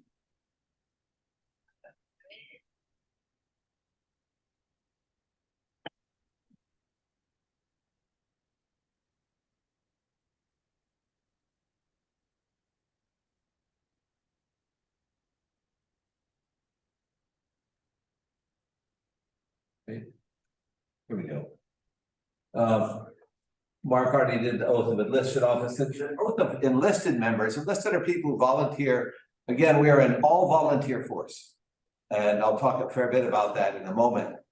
So you have what are called enlisted people and commissioned officers. The officers are in charge, they give the orders, but there's a whole hierarchy, as you know, in any military.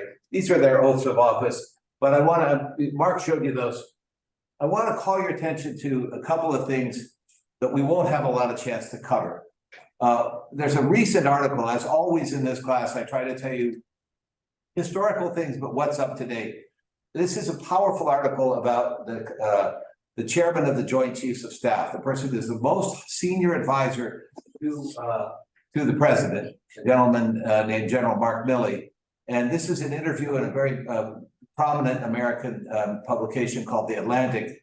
And it is about how a general who's sworn to uphold the Constitution has to struggle when he's faced with a president who doesn't care about the Constitution and might be irrational and even quite dangerous. President Trump yesterday said, I've never heard an American president or former president ever say this, that he thought this gentleman, Mark Milley, should be hung for treason because he didn't agree fully with Donald Trump.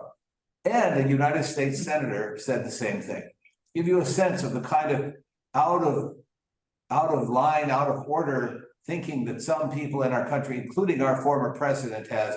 Mark Milley is a distinguished, honorable general who served his country exceptionally well. And interestingly enough, one of the people who was defending Mark Milley today on CNN was none other than Mark Hertling. So the caliber of our leadership, but also of the military leadership, but the delicate situation in a constitutional democratic republic when the president is the commander-in-chief of the military, but he himself does not adhere to the rules and frankly has no respect for the military himself and never served himself.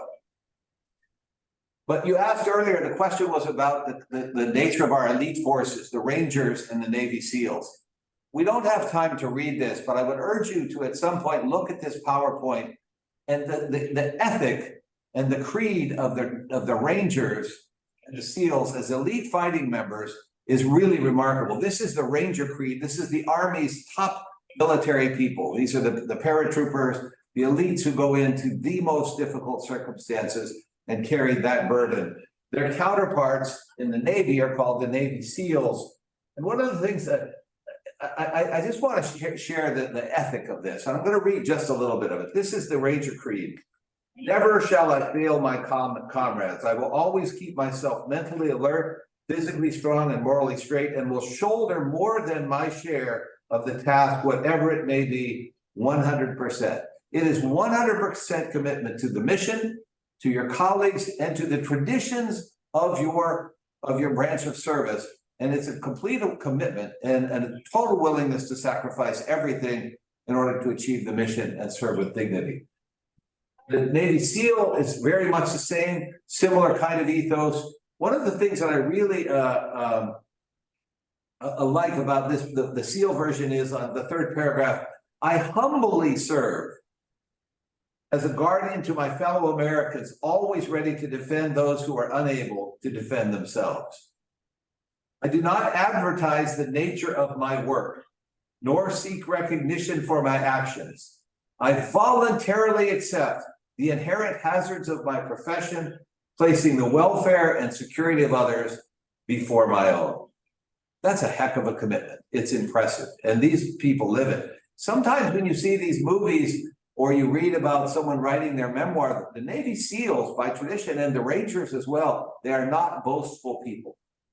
They are not they do not brag, they do not seek credit, they do their mission, they do it professionally, they do it with honor and dignity, and they would lay down their life to protect any one of us in here in an instant.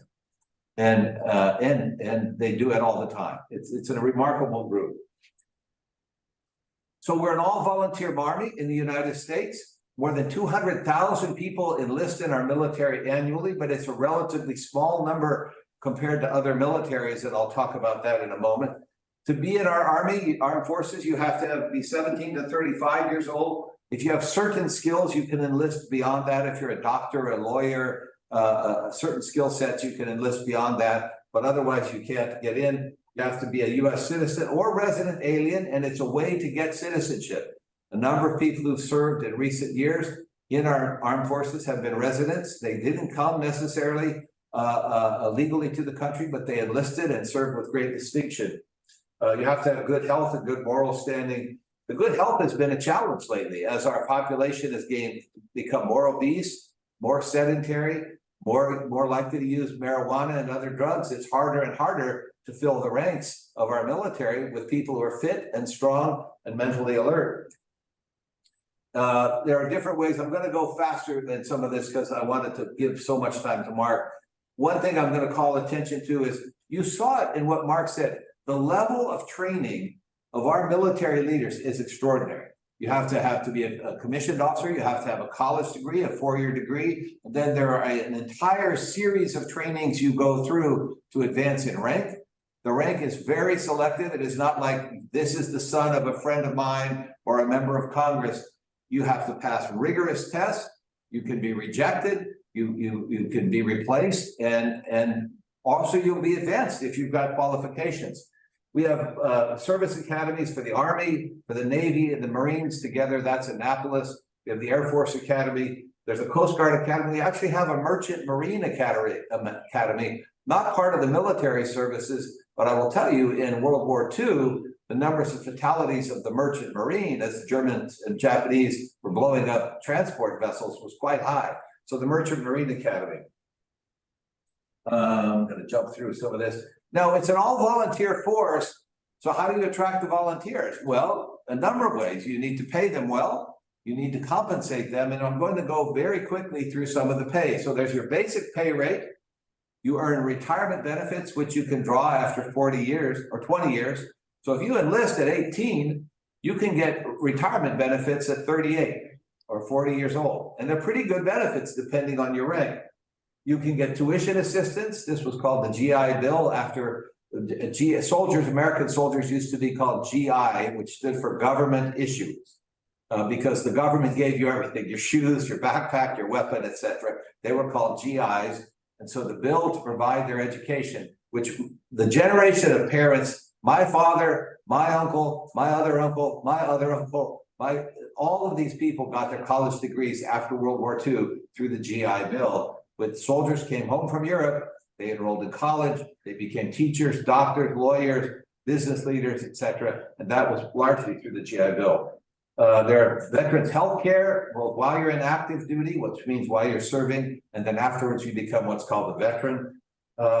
This is the average total compensation, RMC listed over on the right, is the value of your total compensation package. It varies as you get, like any job, as you get more seniority, more rank, more responsibility, more experience, you get more pay.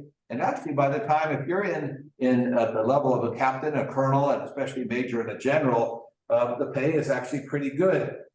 It's not just about pay and benefits. You get free healthcare, you get housing supported, etc. At the low ranks, when you first start out, you're not making a lot of money. And sometimes people struggle, especially with a family. But as you get more experience and spend more time, your compensation goes up. Pretty much more detail than we need to go into here. But there's paid vacation, 30 days a year. If you're in active duty, there are full benefits of military health. A number of people who sign up for the military now in the all-volunteer force, it's partly this service ethic. It's partly I want to serve my country, but it is also for a lot of people, especially in lower socioeconomic status, it's a way to get training and a job and experience and grow as a human being. A lot of young people say, look, I don't know what else I want to do, but the military pays well, it gives me structure, I'll get training, and I'll get some compensation, and they go in. And that can be a problem if you've got unqualified people coming in just for money. On the other hand, you can turn those people into great soldiers and great sailors at some point. This is a long list.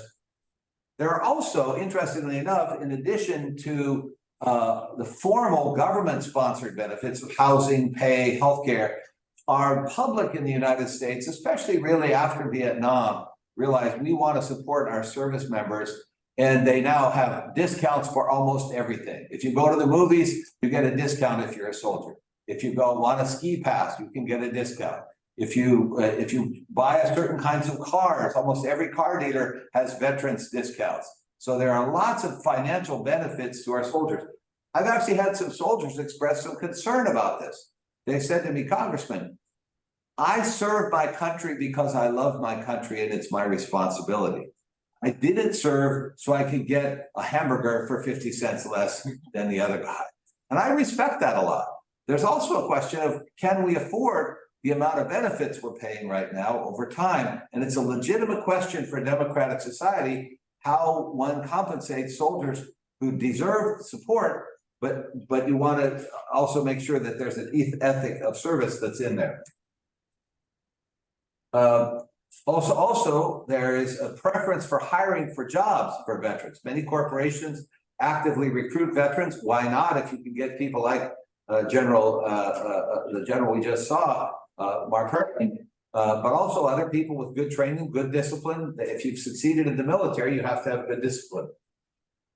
Our numbers of personnel, this is really interesting. In a global environment in which you have nations the size of China, belligerent nations like Russia, and terrorist organizations active all around the world, we have 1.3 million active duty soldiers. That's quite a bit down from the more recent peak in 1987. It's 39% less. 1.3 million people may seem like a lot, but it's not that many when you spread them out. These are the branches they're in. The branch that has the most active duty people is the Army, followed by the Navy, and then Air Force and Marines, etc. This is by rank. Thank you. Sorry, we got to go. Thank you. Oh, you get it. When you see Mark Hertling, who's a general, there are not that many generals in the U.S. military. And at the rank he was at, it was a rare opportunity for us to see someone. As you can see, as you go down the ranks, there are more people. But the more people there are, the fewer people they command. So at the ranks of corporal, lieutenant, captain, they command fewer people than, say, a general who may be, as Mark, 90,000, I think he commanded in Europe. One of the things you'll see about American government a lot is how open we are. Mark talked about this. Our general military strategic documents are open to the public. You can go home right now and look them up. You can see how much we're spending on ships, how much we're spending on aircraft, how much we're spending on ammunition, what our weapon systems are. Yes, some of it is classified, of course, but a lot of it is pretty public. Also, the makeup of our soldiers and air members is public. So this is the demographics, gender, race, etc.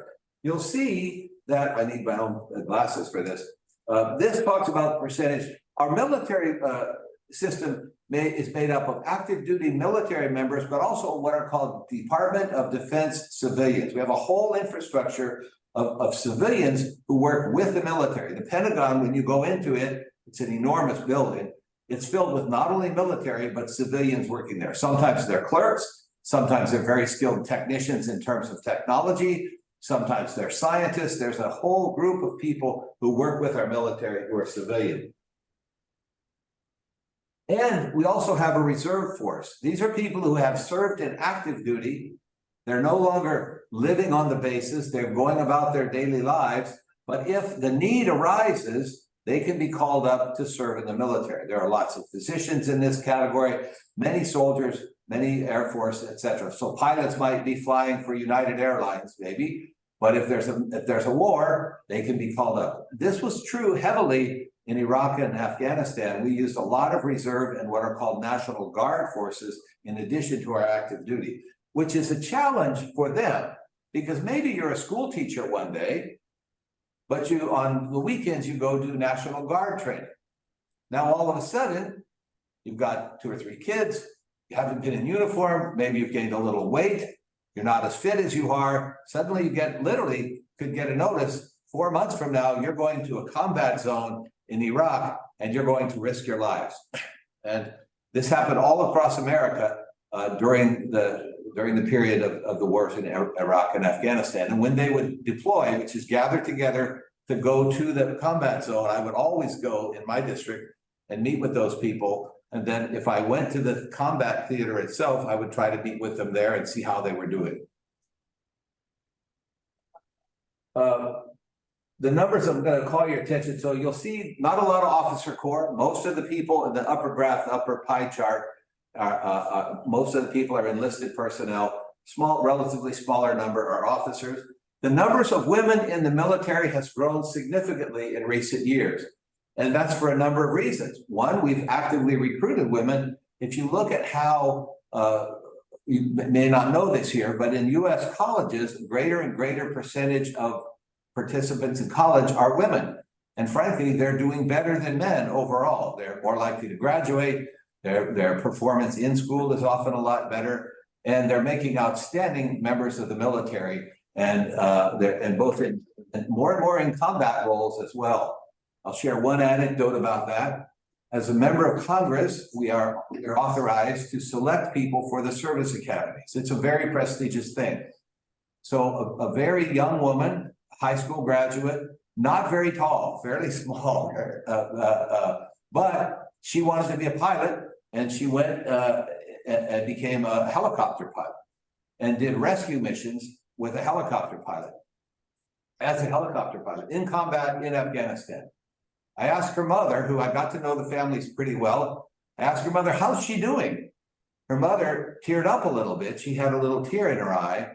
She said, she's doing well. And I said, but, and she said, well, she doesn't normally tell us what she's doing, but she called 2 weeks ago and said she'd had a near miss. Well, what was the near miss? She was flying her helicopter in to rescue wounded soldiers. And you've seen these things, these weapons called RPGs, rocket propelled grenades, that shoot out these rockets that fly. She could see this rocket propelled grenade coming towards her helicopter, and she's coming in to try to rescue the soldiers. The rocket propelled grenade went through the helicopter. The doors of the helicopter were open, and the RPG, rocket propelled grenade, went through and didn't touch anything. The young woman, she was 25, I think, at the time, maybe 24. But the combat skills, the integrity and the courage of these women every bit matched the men in these roles.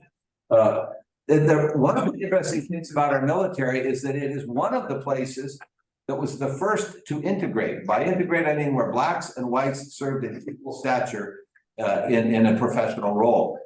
This began really during World War II. Many of our units were segregated, meaning there were black units and white units, Japanese, American units, etc.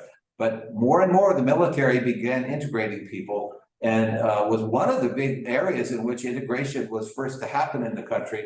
In fact, the chairman of the Joint Chiefs of Staff recently was an African-American. You all know General Colin Powell. You may remember him, African-American. So increasing numbers of African-Americans, in part because of economic opportunity. Because of historical discrimination, this is one of the areas in which merit allows you to advance, especially now. Quick map of our military. Yeah. In Spanish. Sí, por supuesto. Una pregunta. Perdón, te interrumpí. Una pregunta. ¿Cómo es la coordinación estratégica entre los miembros de las Fuerzas Armadas en una misión, en este caso en Irak, con los miembros de contratistas privados, en este caso Blackwater? I missed the last part. ¿Cómo es la relación, la coordinación estratégica en un escenario bélico entre miembros de las Fuerzas Armadas con los miembros de contratistas privados, como en el caso puede ser Blackwater? See, okay. The question was, what's the relationship between the members of the armed forces and private security firms, for example, Blackwater? Yeah. That is a relatively new phenomenon in American military strategy, and I have profound concerns about it. You could see in Iraq sometimes private security contractors doing security missions. I was protected by those people sometimes as a congressional delegation. We were sometimes protected by soldiers. We were sometimes protected by private security forces. Sometimes, most often, the security forces were former U.S. military who now were no longer in the uniform services, now doing contract work. Much different than Wagner, much different than a mercenary force, but I have a concern about it. I think it runs the risk that they're not subject to the rules and oversight like the Court of Military Justice. So I have real concerns about it. It was pretty common during Iraq and Afghanistan. And frankly, many of the uniformed service members resented it because they were there, sometimes getting less pay, sometimes doing harder work. I mean, it's a difficult, dangerous job. We had escort missions where Blackwater guys were flying helicopters above us, drove through combat zones, not in active combat, but in areas where it wasn't safe. So a dangerous job. But this map is an interesting and important question. This map shows you where military installations are located around the country. It's important for several reasons. One, we need them to be around the country because we want them to represent the country. But also, it does an important thing. Almost every member of Congress has some military base or installation in their district, which is important because it helps us stay in touch with them. It also, however, gives an extra emphasis on military spending in congressional priorities because we all have branches of the military with bases somewhere in our congressional districts, and also voters who have military ties as well. Excuse me, Professor. Por May I favor. ask you a question? Sí.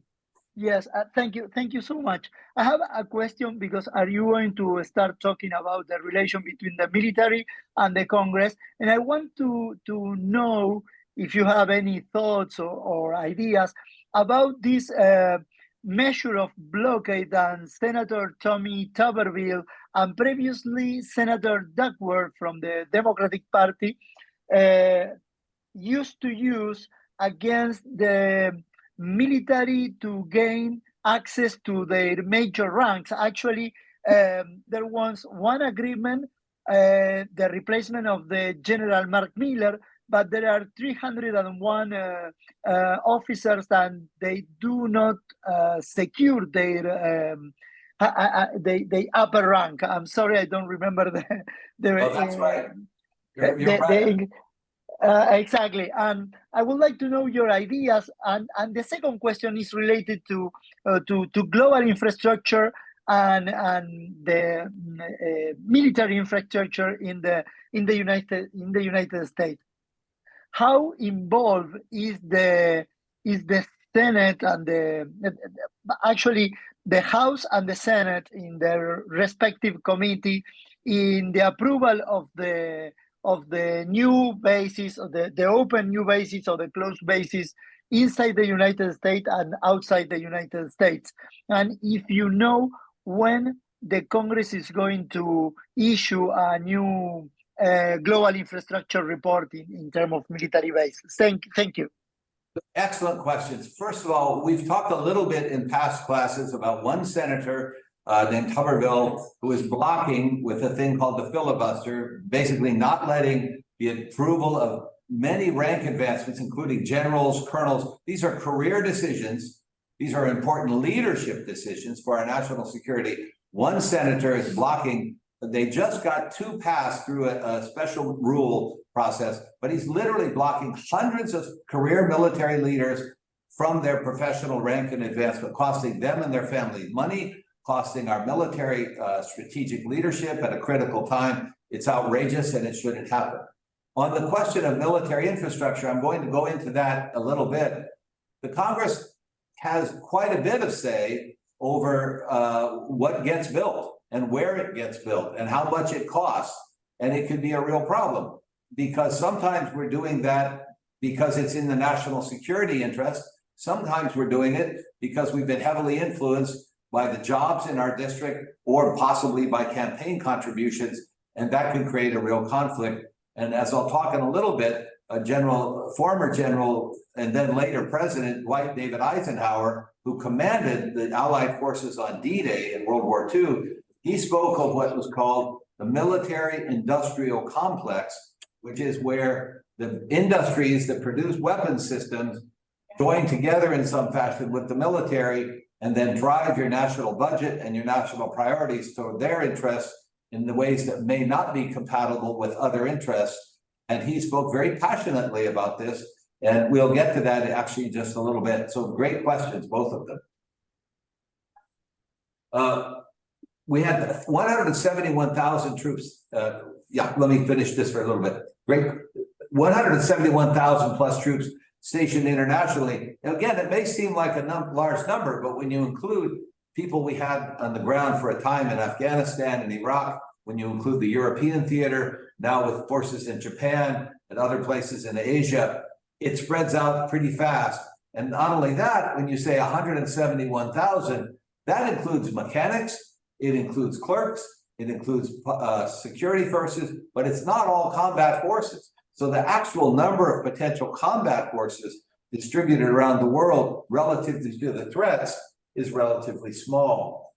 These are some of the places they're located internationally. Alaska, of course, is a state, but it's not the lower 48 states. But the others, you see that we're located predominantly in the European theater. Very few U.S. active military here in Latin America per se, mostly in Europe and some collaboration with Australia, etc., New Zealand. This is a breakdown by the numbers. I'm going to jump over it. I wanted to share this, just the cost of serving, the ultimate cost is the number of deaths. Interestingly enough, and fortunately really, since the withdrawal from Afghanistan and the withdrawal from Iraq, we have lost relatively few service members in actual combat in recent years. But as you can see, if you follow this chart, and it's 2 pages, I won't go to all the pages, we were losing somewhere around 1,500 soldiers per year during the height of the Iraq and Afghanistan conflicts. And that is a lot of people to be losing in combat. You had a question. Antes no me presenté, pido disculpas, soy Juan Lolu, abogado, y gracias por permitirme estar aquí.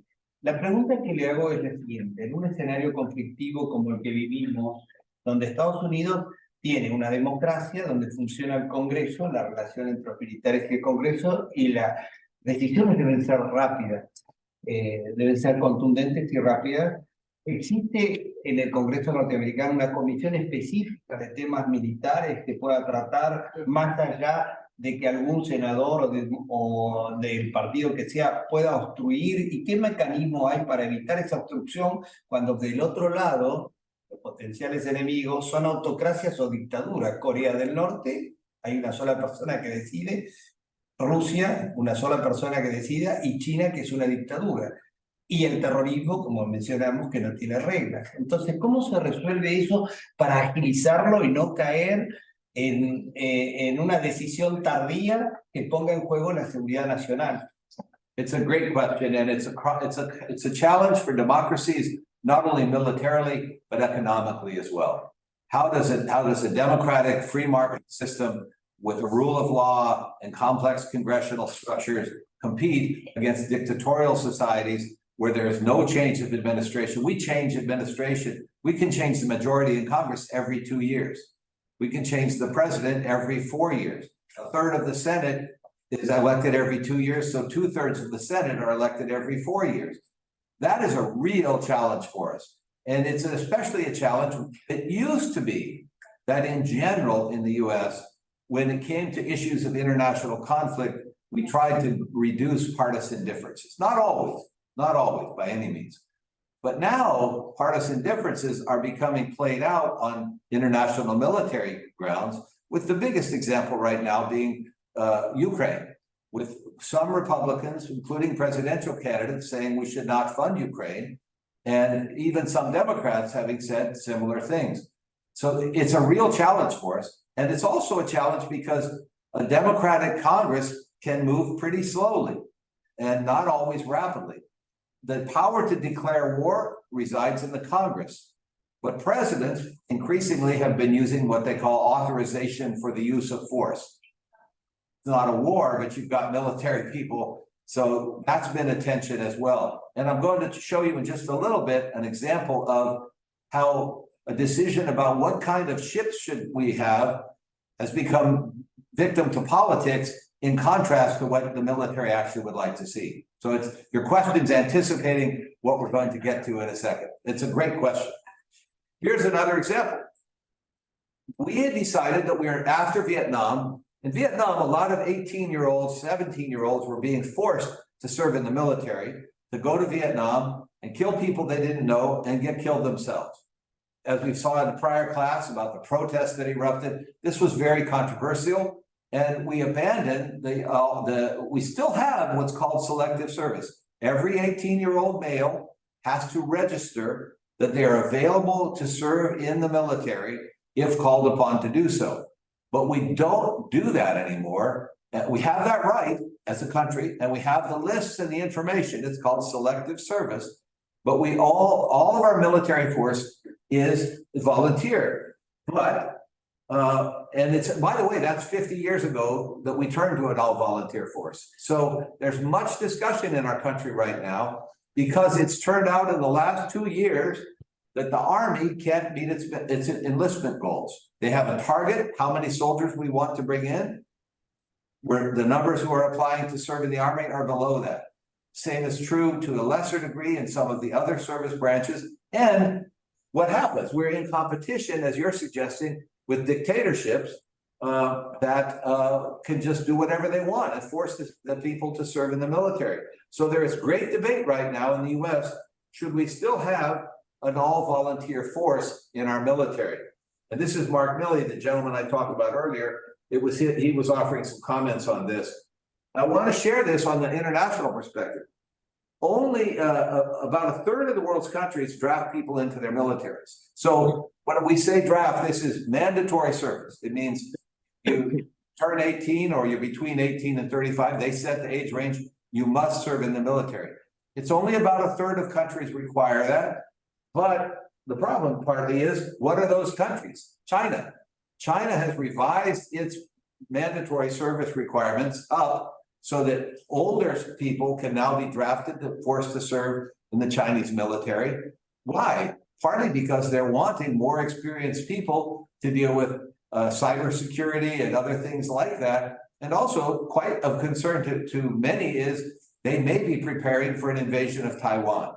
So they're expanding their military capacity. And when you have a country the size of China, 1.3 billion people, our entire US population is the decimal point in the Chinese population, and they're mandatorily driving their people to serve in the military. That's a problem, relative problem. We also know what Putin has been doing, forcing conscription. We call it conscription is a mandatory service at multiple levels of ages within Russia. And how do we compete? This is a real quick, by the way, this is an interesting source, also public, surprising. It's the CIA, the Central Intelligence Agency. You can go on and get CIA information about force strength in other countries. And you can see, I just pulled this one out, you can see alphabetically listed the size of the military, both active military, reserve forces, paramilitaries, etc., in any country that you want to check out on Earth, and it'll give you a little bit about them. As you look, if you think about the force strength in other countries, you've got countries with much larger militaries than the US, including, interestingly, surprisingly to me, Vietnam. Brian? Yeah, see. I have a question. On the previous slide, you showed coincidentally Armenia and Azerbaijan.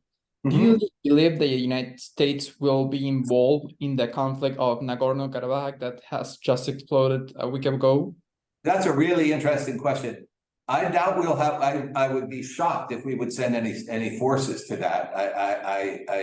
I think that's more, we've got our hands full. We have lots to do in other regions. We don't have, as I see it, I don't hear anyone in our country talking about a powerful strategic interest in that. There are obviously strategic interests in that conflict, but I would think our focus is going to stay on Ukraine, most likely, and also on the rising threats that China is making in the South China Sea. I think those are more likely issues. So you can see other countries have much larger military than ours do. The technological prowess and the logistical ability of the US military is breathtaking. Our ability to transport weapons, military personnel, equipment is really quite astonishing. But if you want to follow this, you'll see that one of the dangers is a country like North Korea with a dictatorial leader, nuclear weapons, a very thin border, and a totalitarian autocracy. It's very hard to fight that. And also, these are regimes that have shown a willingness to literally throw hundreds of thousands of their people to death, as Putin is doing in Ukraine, without political consequence. When we started losing people in Iraq, the American people started getting upset, and I'll talk about that a little bit if we have time. Putin loses 100,000, he's lost 100,000 soldiers now, twice as many as we lost in Vietnam in a third of the time, less than a third of the time, in a fifth of the time. And he's not facing any significant political repercussions because it's not a democratic society. So how we as free countries face threats like that, I think is an existential question for the next 25 years. And we don't have a good answer internationally, in my judgment. Command structure. Briefly, what's the US command structure? Mark talked a little about this, General Herdling. Our combat commands are organized geographically, mostly, and then there are some specialty areas like nuclear weapons, like counterterrorism strikes, and like counterintelligence. They're organized geographically. I'll jump through this and show you quick. Here's the map, more or less how it's organized. So whereas Mark was in European Command, that's obviously where you would find that. US North Command, US Southern Command is one that's most relevant to this region. This is not that they are in command of the region. It's just that's where our forces are. If we've got ships at sea, if we've got troops on the ground somewhere, that commander is responsible for that region. And then we have also Space Command, I mentioned. We have cybersecurity. We've got strike, special operations comms, and I'm missing one. Cybersecurity. And then, so interesting enough, Central Command, so everything in the military is abbreviated. It's all abbreviations. They go by CENTCOM, and that's the area that has responsibility for the Middle East. And many of the conflict zones that we've been, like Iraq, Afghanistan, etc., that much of that was CENTCOM. Now, the defense budget and spending, there's some pretty shocking numbers here.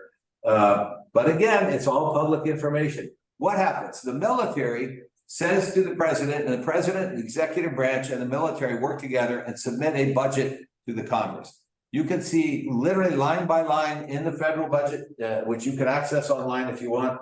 This is the defense budget overview. It tells what our priority is in terms of where we're going to spend the money, what kind of weapon systems, how much we're spending on our troops, where we're spending it geographically, etc. It lays out for the public to see our national defense strategy. Again, there are classified weapon systems, etc. But the general overview, if we're shifting resources to the Pacific, as was discussed earlier, that's public information. It goes from there to the congressional committees, and there's a thing called the Defense Authorization Act, the National Defense Authorization Act, the NDAA. It's the annual bill that comes up that says, okay, how much are we going to spend where? Sets the spending elements for most of our troop strength, operations, military equipment, etc. It's usually has been a bipartisan bill, meaning that it's the one place where both parties tend to come together, and it's a must-pass bill because you can't just say, like some of you know, there is a proposal by ultra-conservative Republicans to stop government spending till they get their way on certain things. Well, how do you do that in a war? How do you just say, okay, I'm sorry, you're not authorized to fire that gun because we have stopped federal government spending. So generally, the defense of our country has been the paramount concern, but increasingly now it has become another internecine internal fight over funding, and it's a proxy battle for political battles. This is where the high level defense spending, the numbers are big. It's astonishing numbers actually. $816 billion for defense funding. When it says Department of Energy, that's because Department of Energy handles the nuclear weapons in some cases. And so some of that money goes there, and it's more than half of what's called discretionary spending. In our federal budget, which we'll talk about in a couple of weeks, a lot of it goes to social programs, Medicare, the main government healthcare system for the elderly, and Social Security. And then discretionary are things that vary annually from year to year. More than half of the discretionary budget is defense spending. A lot of this goes to personnel, as you can imagine. This outlines the personnel levels. And this shows you the trends in defense spending. You see, why was there a dip? Well, the dip in FY14 is when we started pulling out of Iraq. And we started pulling out before that, really. But we began to withdraw the numbers of US troops, and then the spending went back up over recent years as, frankly, as more conservative members of the Congress and the executive branch have taken office and said, we've got to spend more on defense. It's a very, I can't think of an example where a member of Congress lost their congressional seat because they advocated too much spending on defense. It is waving an American flag and showing how much you love freedom and how much you love our soldiers to say, I increased defense spending by this and this and this. And at some point, it takes up a very huge percentage of your federal budget. And interestingly, the global budget. Here's a map, a graph showing US defense spending compared to other countries of the world. Now, a couple things. One, Chinese defense spending is not as transparent as ours, so we're not sure how much they're spending. The same is true of Russia. And it's also true that they can do a lot more with a lot less because they don't have to pay their soldiers as much, etc. But the key point is the United States is about 39% of all defense spending in the world. I'm going to share with you an observation I had when my wife and I were in Japan in January of last year, or early December of last year. If you go to Japan, you're just struck by how amazing the infrastructure there. It's super modern trains, super clean, very advanced technology. If you compare that to the infrastructure in the US, The US is in much worse shape, to be perfectly honest. Our infrastructure is not strong. Our light rail and metro systems are a mess. And you have to ask yourself why. Well, part of why is that Japan had to rebuild everything after World War II, where some of our equipment is literally a century old. So they were forced by the damage inflicted by the war. But it's also, they spend a much smaller proportion of their economy on defense than we do. It's going up slightly, but the US has been the defense funding entity for much of the democratic world for a very long time. And our budget reflects it. We have a $33 trillion budget deficit. And you can't get out of that deficit if you keep being the #1 energy, weapons and defense spender in the world. This is a different way of showing the same graph. It's just the other one was round, this is square, but you again see a large chunk of the international defense spending. And it's been made, much has been made that the US alone spends more than, I can't remember, it varies from year to year, something like the top 6 or 7 other states combined in terms of defense spending. This is some charts about world. Sadly, to me, global military spending has just gone up and up in recent years. It's not just the US. Expenditures from all countries has generally gone up. So that's the spending side. Where's it going? What are we spending it on? That, in the vernacular, the wording of of government and military, is called force structure. What are we spending it on? And this will get to your question earlier. How does Congress decide what to spend the money on? This is complicated, and it's not just the generals and the military strategists say, this is what we think we need to be prepared for war. It is also what the defense contracting industries want to do. It is also what the lobbyists want to do. It has to do with campaign contributions. It has to do with jobs in certain districts. And it is not just about defense, as we'll see in just a second. So very sophisticated analyses go into such things as how many drones are we going to need? How many drones are the other side building? How do we combat drones? What's the vulnerability of a multi-$100 billion aircraft carrier relative to a $200,000 drone? It's a big problem right now, I'll tell you, as Russia's finding out. So there are very extensive documents. This is the Congressional Budget Office, has a whole description for members of Congress and their staff and the public, again, a public document about where our money's going in terms of defense infrastructure.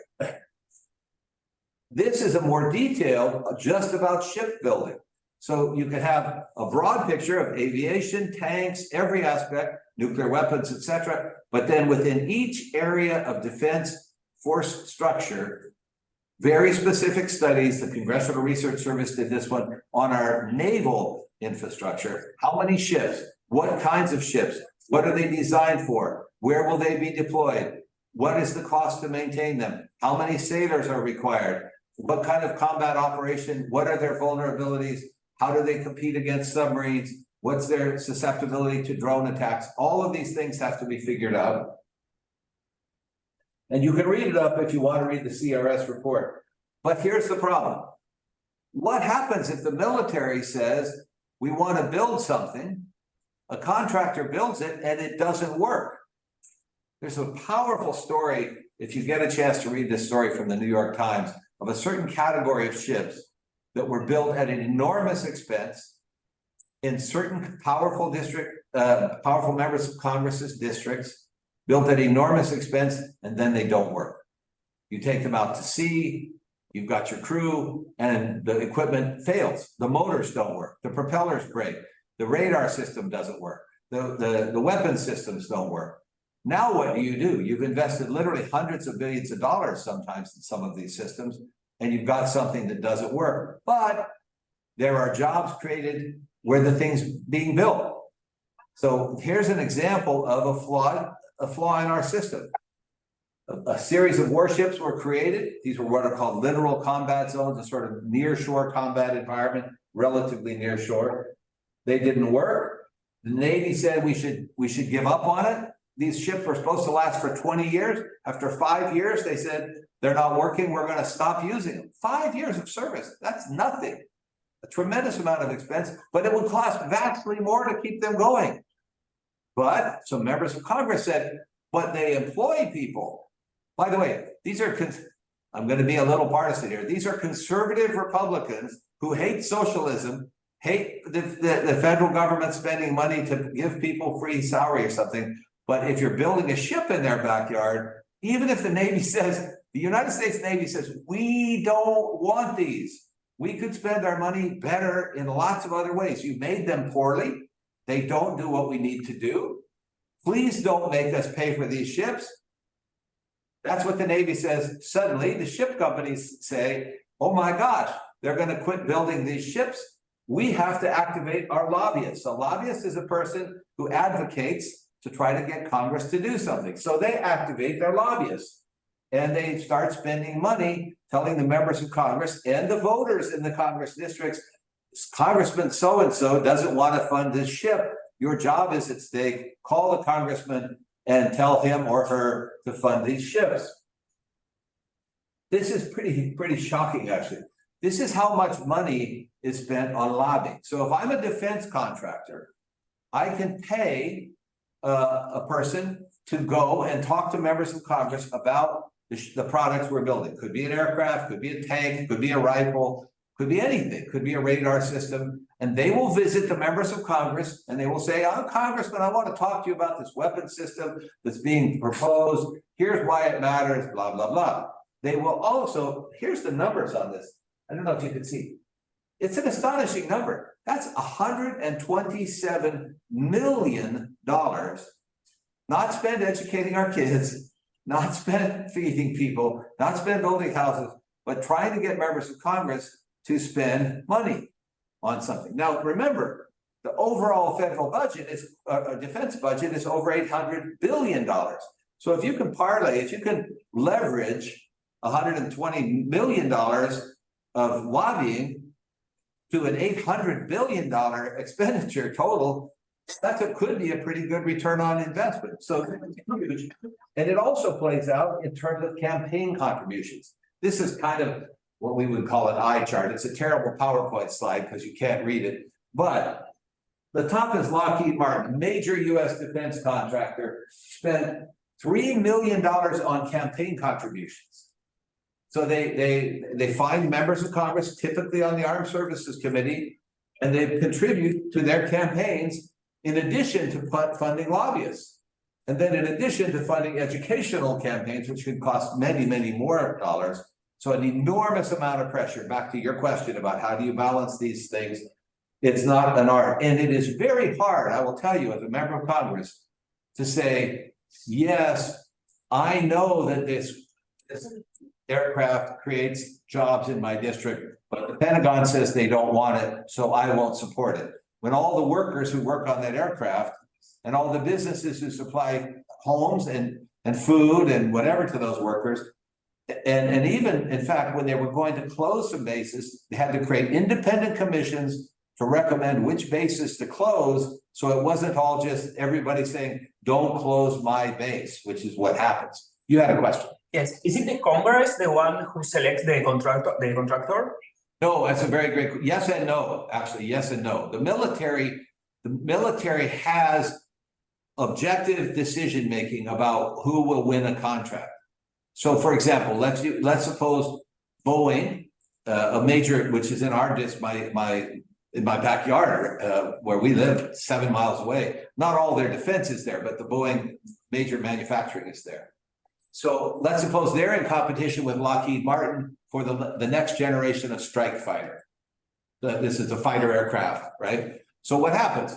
The Pentagon specifies certain characteristics. It must be able to go Mach 2, 2 times the speed of sound. It must have stealth capabilities so it's resistant to radar and radar counterattacks. It's got to be able to fly a mission that you know, a range of 500 miles, etc. It's got to be able to land on carriers and on runways. You can imagine all the specifications.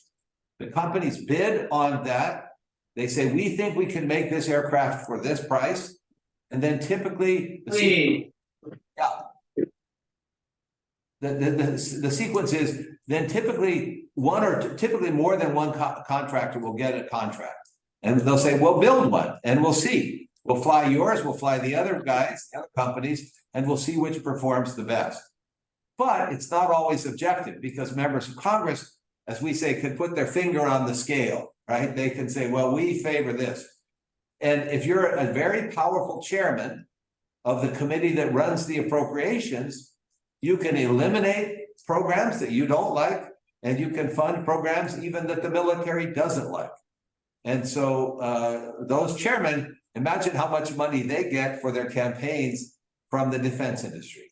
So it's a combination, right? In an ideal world, the military should have a strong say. But here's another problem, to be perfectly honest.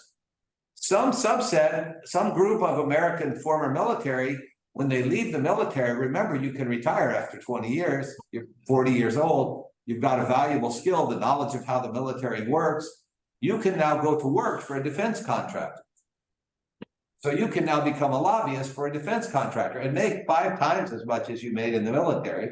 And you speak with the authority of a former military person in the military. Where it becomes a huge ethical problem, huge, is, let's suppose I'm on the committee of military leaders that have to make a decision about a weapons system, and I'm about to retire. And I know that this company is making this system and I'd like to work for them after I retire. And now I'm making decisions about whether or not we'll choose their product or someone else's product. And that can happen. It's a big ethical problem. So this is, they call it a revolving door, meaning. There is a big discretion. What's that? There is a big discretion and discretional. There is some discretion. It's not all just objective. It's not all this won the competition. You know, this was there. Don't misunderstand. There is a lot of objective, serious, credible analysis. Why? Because the admirals, the Air Force generals, the Army generals don't want their soldiers to die.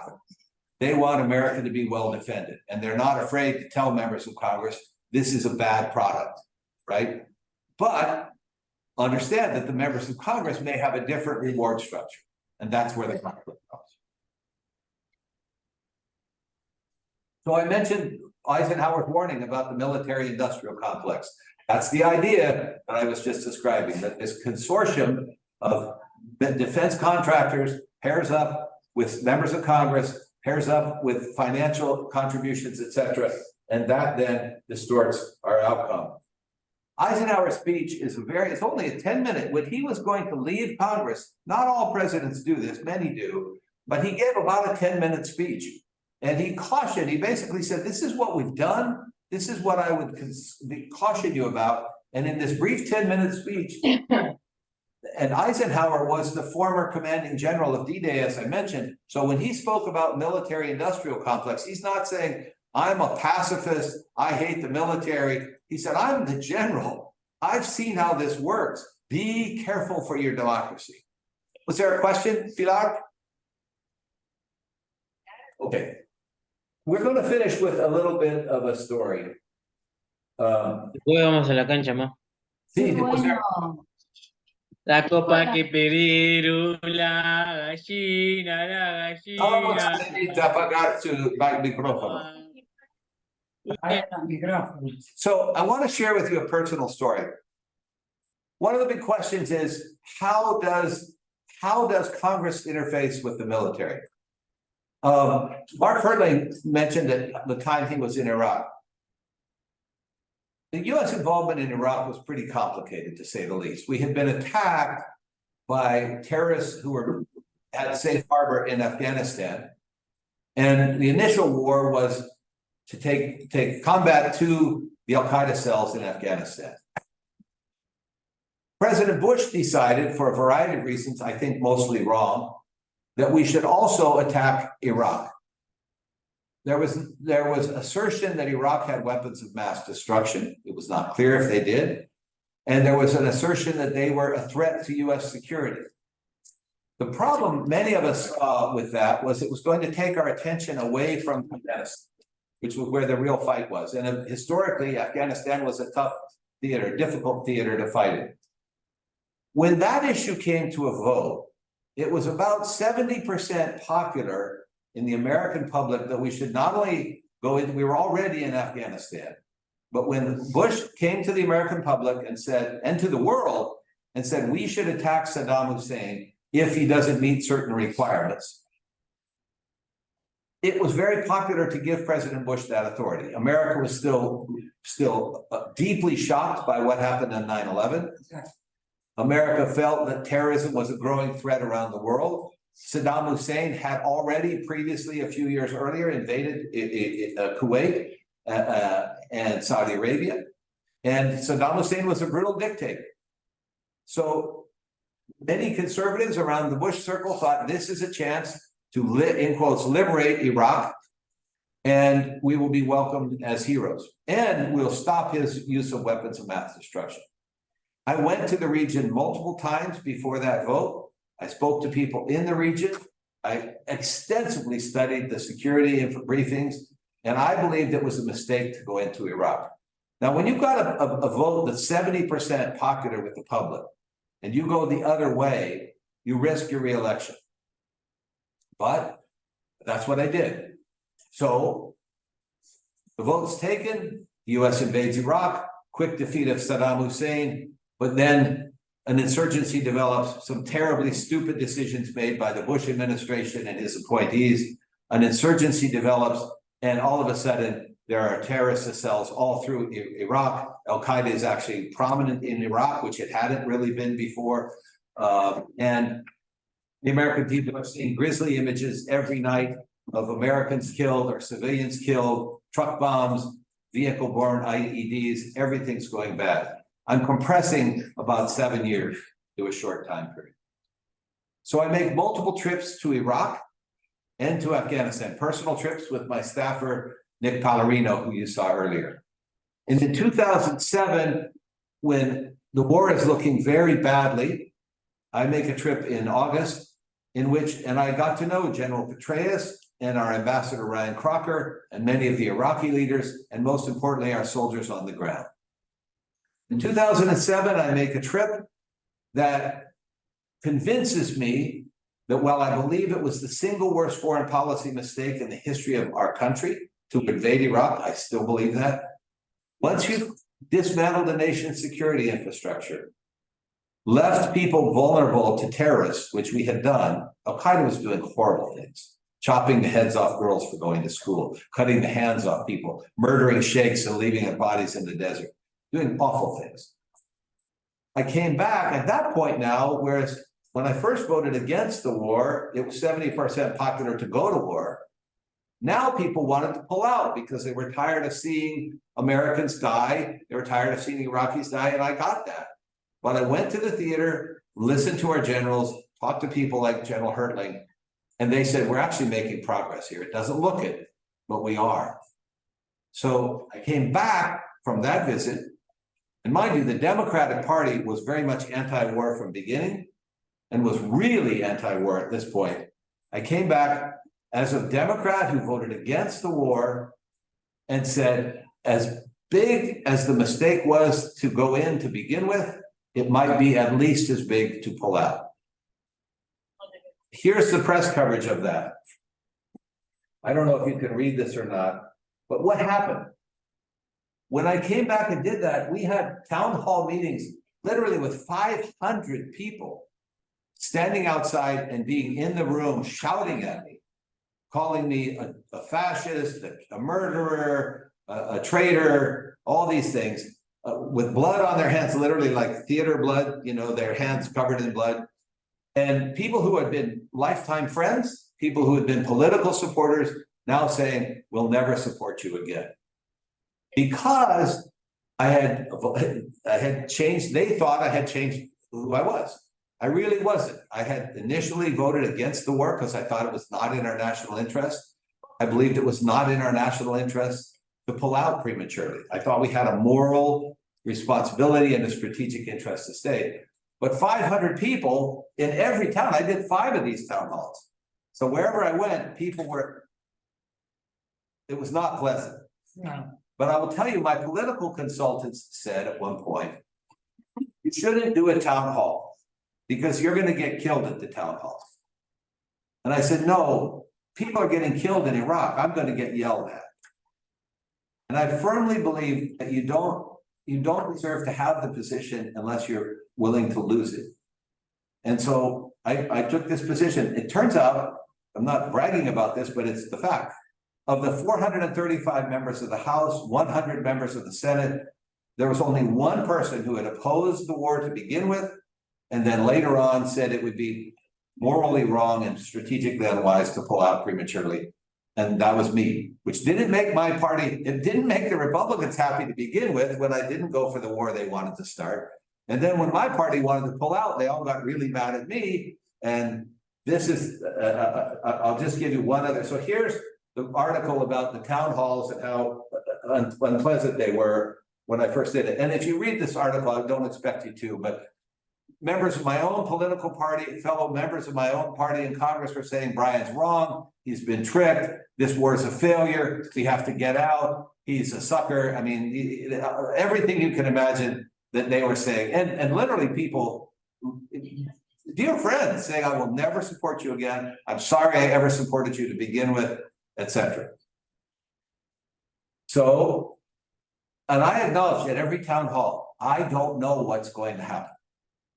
This is war. This is why you shouldn't start them if you can avoid them. If you start a war, it can go the wrong way, and you're responsible at that point. But I don't know what's right, but I do know that morally, I don't think we should pull out. So anyway, big uproar. What happens on the ground? Well, in fact, not long thereafter, things got better in Iraq. The amount of sectarian violence dramatically reduced. The commitment to the democracy was substantially improved. Civilian deaths began to drop very rapidly. US military deaths began to drop rapidly.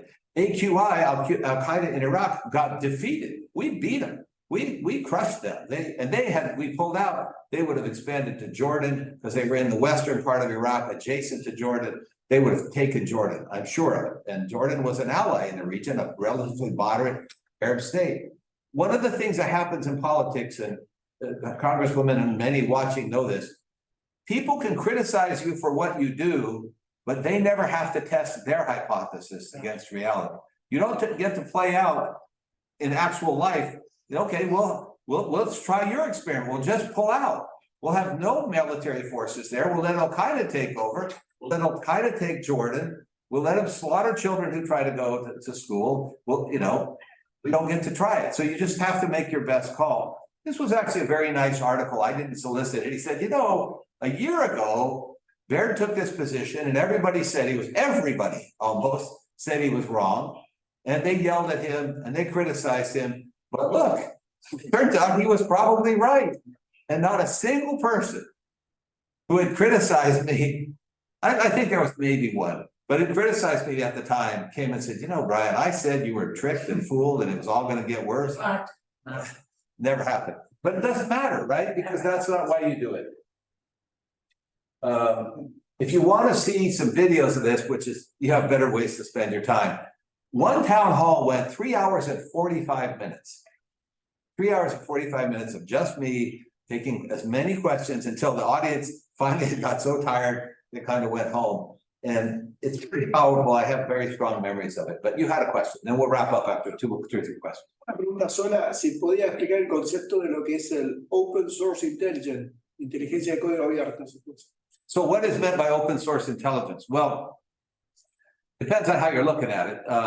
Open source intelligence typically means information you can gather from public sources, as opposed to secret where you've got a spy inside, right? It's really an interesting question, though, because how does one gather that? For me, I've always found if I can possibly do so, I want to go to the place.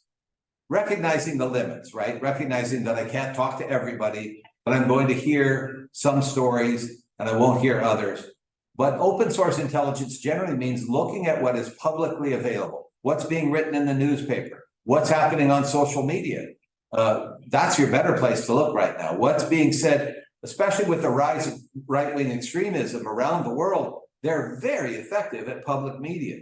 You don't necessarily have to have a secret spy inside somebody else's political party or some terrorist cell, if you can see that the numbers of posts with extremist ideology and followers and thumbs up and likes are growing, you've got a problem.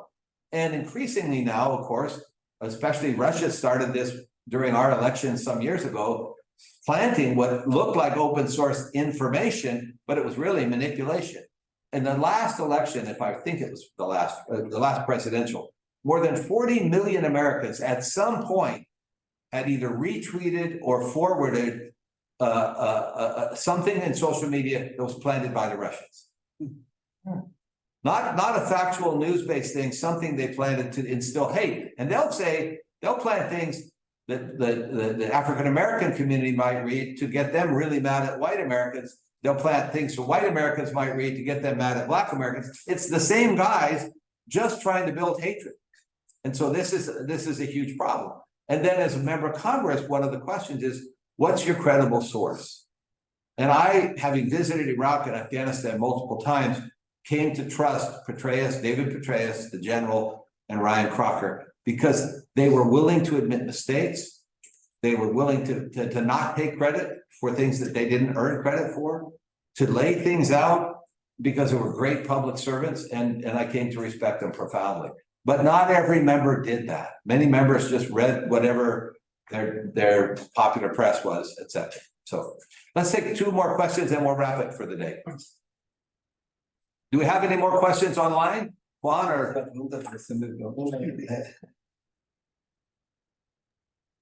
No tenemos preguntas por ahora. okay. Well, we'll finish 15 minutes early. So thank you, everyone. What a wonderful time to spend with you, and what a great